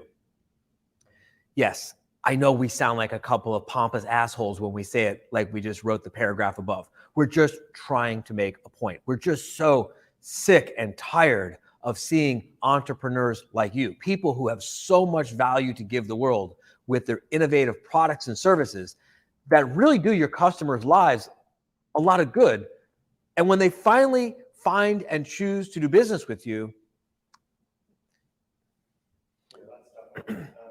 we're just trying to make a point. We are just so sick of seeing entrepreneurs like you, people who have so much value to give the world with your innovative products and services, your products and services that really do make your customers' lives better when those customers finally find your business and start choosing to do business with you. Danny and I are just so sick and tired of watching entrepreneurs starving while they screw around trying to reinvent the wheel. And if you want to know what really pisses us off, it's those marketers who make things up and overcomplicate the marketing of a small business just to sell some kind of new doohickey, latest, greatest technology, or some untested marketing idea that's so brand new and amazingly innovative that no one has ever had time to put any of it to the test in the real world to prove that it works before they begin experimenting on you. Like we said, we are not going to say right now that our goal is to help you build a marketing machine. Like we said above, and like I'm going to say again right now, our goal is to help you build a marketing machine that works. We are not here to impress you with a bunch of new ideas that sound good in theory, but haven't been around long enough to be put to the test. Remember from the introduction of this book, Danny and I are not claiming that we invented a whole new science of marketing. If you're already an experienced marketer, there's probably not that much in this book that you haven't heard about before. Instead, what this book is meant to do is to lay out for the small business owner who doesn't aspire to become a marketing guru and just give you a simple, proven, cost-effective, and reliable marketing machine that brings you high-quality leads automatically day in and day out for years to come. So look, if you want to join Danny and me in one of our Let's Get Some Stuff Out, that's not what I'm stuck on. So look, if you want to join me and Danny, if you want to join Danny and me in one of our Let's Test Out Some New Stuff That No One Has Ever Thought Of Before and See If It Works workshops, you can go to www.automaticmarketingmachine.com/test workshops, and we'll be happy to blow your mind, and we'll have a lot of fun testing some things out that may or may not work, but you'll learn a lot, you'll have a lot of fun, and you'll be inspired.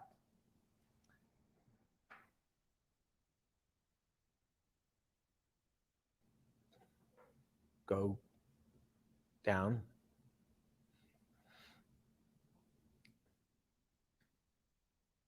At these workshops, we love to test things out and innovate.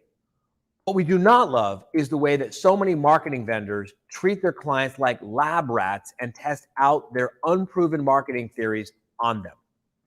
So can we all just agree that you're going to follow these rules that we're going to be laying out for you and give them a chance to work for you before you start trying to get creative? Can we just agree on that now, please?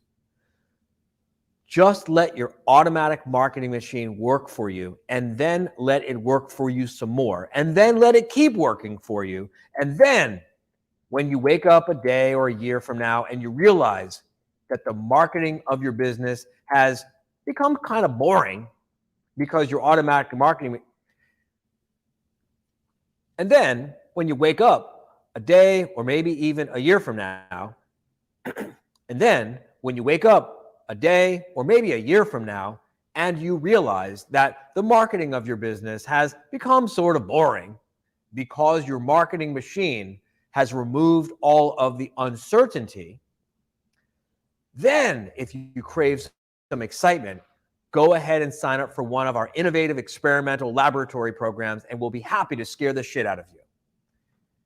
By the way, you can visit automaticmarketingmachine.com/10 rules for a printable version of these foundational rules that we're about to cover.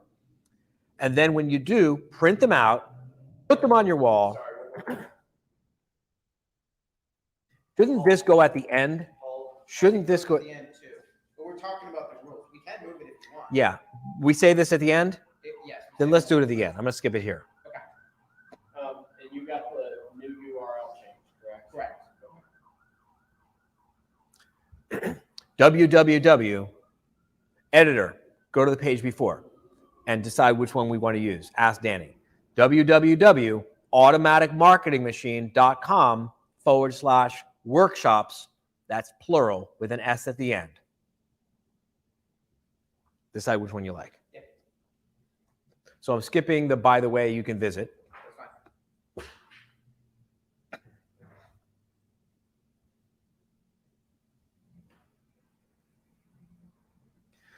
Until then, these rules should be used to govern every single marketing campaign, every advertisement, every marketing tactic, every marketing dollar you're asked to spend should follow these rules. These rules should be used to govern every single marketing campaign, every advertising, every marketing tactic, every marketing dollar you are asked to spend should honor these rules. Your marketing vendors must adhere to these rules in all of the marketing dollar spends they manage for you. Your marketing vendors simply must.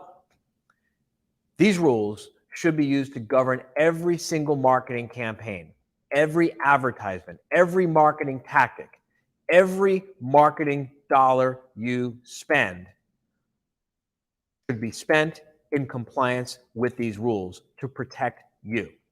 And your marketing vendors, they've got to adhere to these rules in all of the marketing that they manage for you, or you've got to show them the door. These rules will serve as guardrails while you develop your marketing machine. They will keep you on course and prevent you from making the mistakes that so many small business owners make with their marketing, which causes them to go broke before they can actually really figure it out and get it working for them. These rules will force your marketing vendors to operate with transparency so that you can hold them accountable for the results they produce, which of course is why they will probably resist and try and talk you out of them. If you follow these rules, you will have visibility into your marketing campaigns, which will allow you to see what's working and what is not working, and it will allow you to change course quickly when things don't work the way you want them to do before you waste days, weeks, or even years of your life trying to figure out where all your marketing money is going and where are all the prospects. Good? Yeah, great. Yeah, great.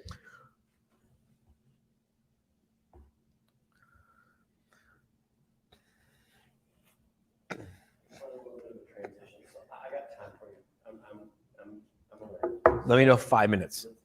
Let me know 5 minutes before. Okay, yeah. So let's get into the rules. So let's get into these rules. Rule number 1, every advertisement will include a call to action or else it is pointless. Every social media ad, every landing page, every magazine ad, every single advertisement that you pay for must contain a clear, specific, and measurable call to action, which asks the audience to take a desired and intentional next step. Examples of some calls to action. Click here to download this free resource. Fill out the form to register for the webinar. Call now to request your free consultation. Subscribe to the newsletter for more free content. RSVP for the lunch and learn to save your seat. RSVP for the lunch and learn to save your seat. Dial this number and listen to a 24-hour old-fashioned recorded message. The discipline is what distinguishes direct response marketing, which is the philosophy that your automatic marketing machine is built upon, from mere brand-based, self-indulgent marketing, which will burn through your marketing budget in a hurry and leave you unhappy. The discipline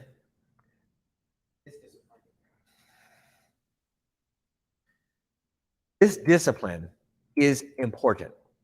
It's what allows you to create accountability, which empowers you to easily diagnose each component of your marketing machine, what's working and what's not working, and to what degree.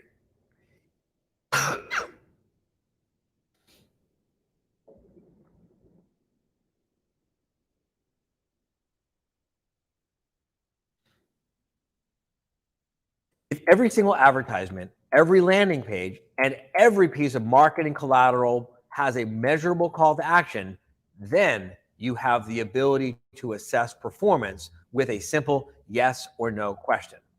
Are your prospects taking the desired action in response to the advertisement? Yes, they are, or no, they're not. Spare me your stories. Once you start thinking this way, you'll begin to identify new places to include your calls to action. For example, you could include a QR code on your business card with a call to action offering a free special resource or download. You can include a call to action when you give presentations. You can include a call to action in your office signage. You can include a call to action in your Zoom background. You can even include a call to action in your email signature. And when you consider how many emails you and everyone on your team sends out every day, it will probably start to feel like criminal negligence if you don't include a call to action in your email signature. If you'd like some call to action ideas for your own email signature, please visit www.automaticmarketingmachine.com/CTA for call to action. for a handful of high-performing calls to action that you can swipe and deploy immediately. Do you see what we just did? That was a call to action.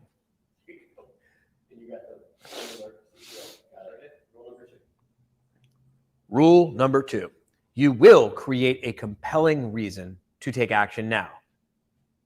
The purpose of every advertisement is to elicit a response from your audience. And urgency is the critical ingredient that must be present in order to drive action.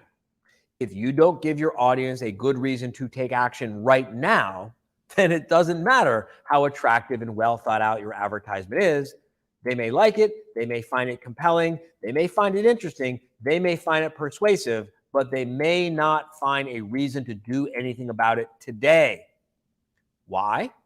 Because they're busy, they're distracted, they've got children, they've got pets, they've got their own business to run. They've got problems in their life that your product or solution is trying to help them solve, and those problems are distracting them. They've already got a long to-do list, and as much as they may be interested in what you have to say, they may not take action unless you give them a compelling reason to do so now, which is why you must create a sense of urgency in every advertisement. Give me that last line. You wordsmith that whole thing since breakfast? Okay. Did you like it? Yeah. Yeah, I got it. Which is why you must create an urgency, which is why you must create a sense of urgency in every single advertisement. Yes?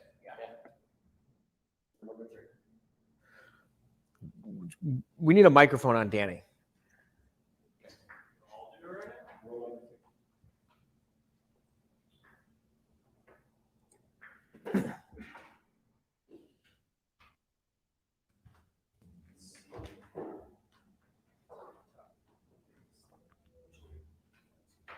My goal is just to get you through 3. I know. And then give you a second to breathe.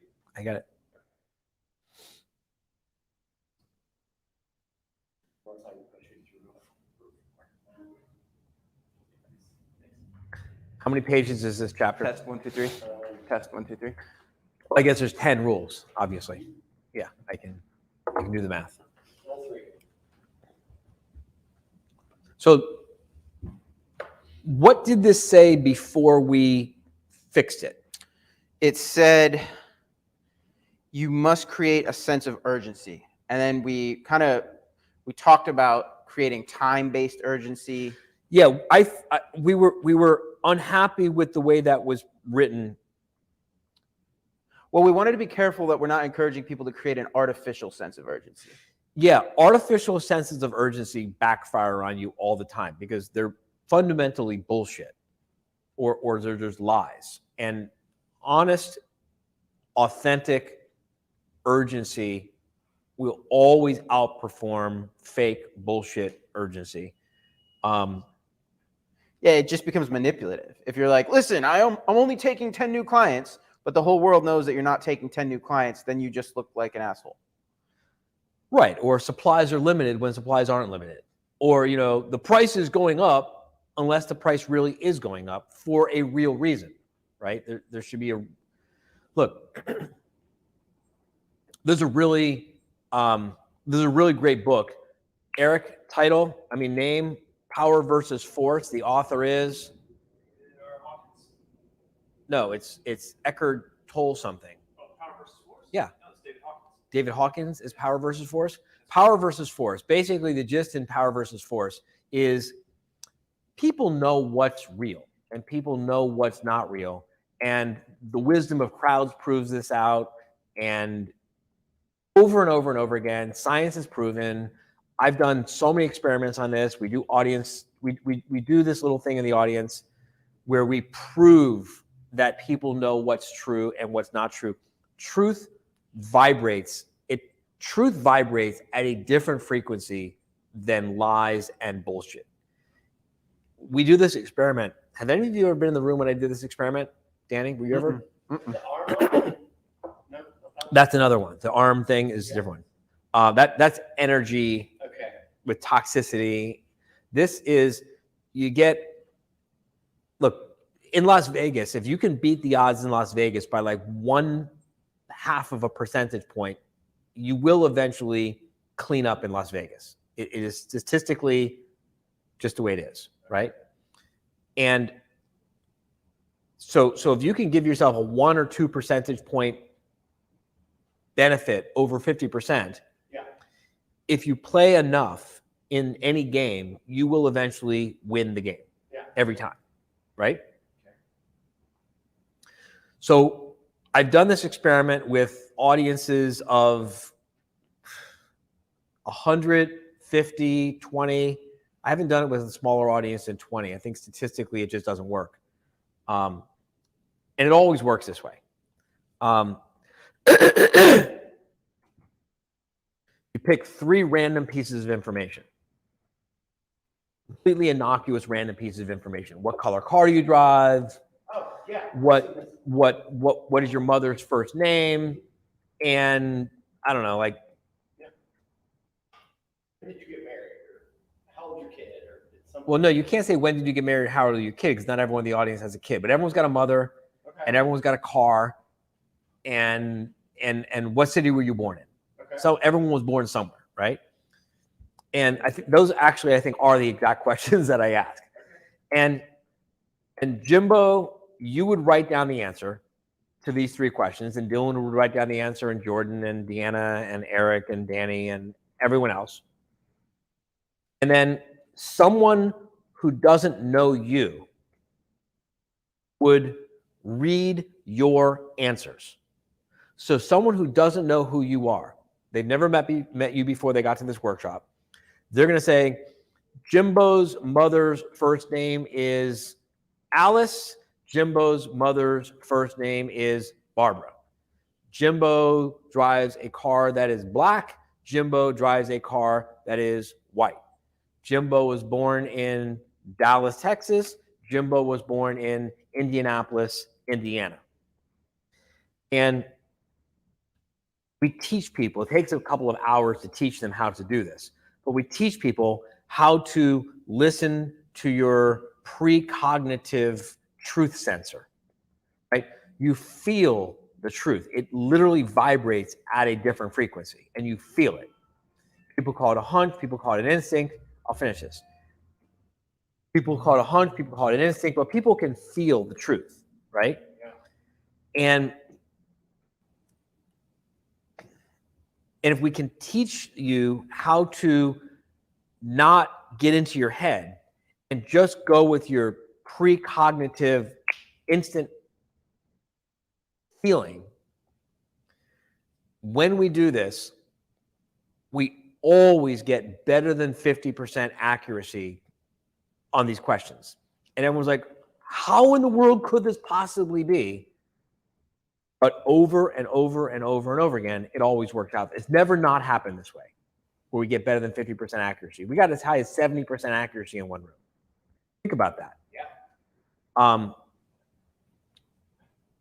This is, in fact, and it's relevant to what we're talking about here with the automatic marketing. Yeah, exactly, right? It's relevant in 2 ways. But the point is, every time you get ripped off by a marketing vendor or some other con person, you get pissed off because you got ripped off, which is understandable. What's really happening is you are pissed off with yourself because you had that instinct, you had that feeling. Your spidey senses were telling you this doesn't feel right. And you talked yourself into it. You allowed yourself to believe it. You ignored, you disrespected your own instincts. And that is what actually pisses you off. So this is really valuable as a business management skill, because when you realize you're really pissed off with an employee or a vendor or a customer or anyone, it's always that you're pissed off with yourself because you didn't trust your own instincts way back when you woulda, coulda, shoulda take an action to protect yourself or to do something about it. So this is really relevant for automatic marketing machine because number one, well, most important, if you insist on truth in all of your marketing, it just works better. It just works better because people feel the truth in your marketing. The truth just vibrates at a different frequency. And then the second thing is when you're working with your marketing vendors, trust your instincts. Don't let them cause you to doubt your instincts just because they're throwing all kinds of fancy terms and technologies and vanity metrics at you. Okay, so when I get back, I got to go do this meeting. I'm not going to invite the live audience to this meeting. So you or Jemmy or whoever can keep everyone entertained or play video to answer some questions. Or are we getting questions from Instagram, TikTok, Facebook?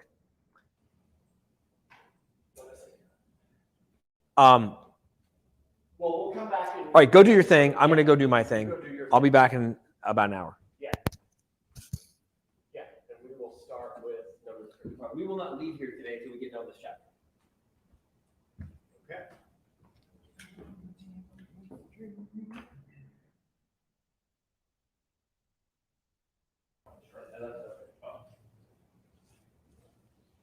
Wait a minute. I'll give you mine too. Yep. Yep. Yeah, really. You're supposed to laugh. Hey! Hey, all you people out there. We want to get those TikTok and Instagram cameras on me. I believe, oh, it's Dylan and I. Marshall versus Marshall. Man, how is this going to work out? Oh, am I muted? If I'm muted, Look at him go. then the mic won't pick me up. Oh, there's actually going to be an echo here. You're right. We should get one of them. Okay. I'll go to the marketing office. Yeah, I'll go to the marketing office. All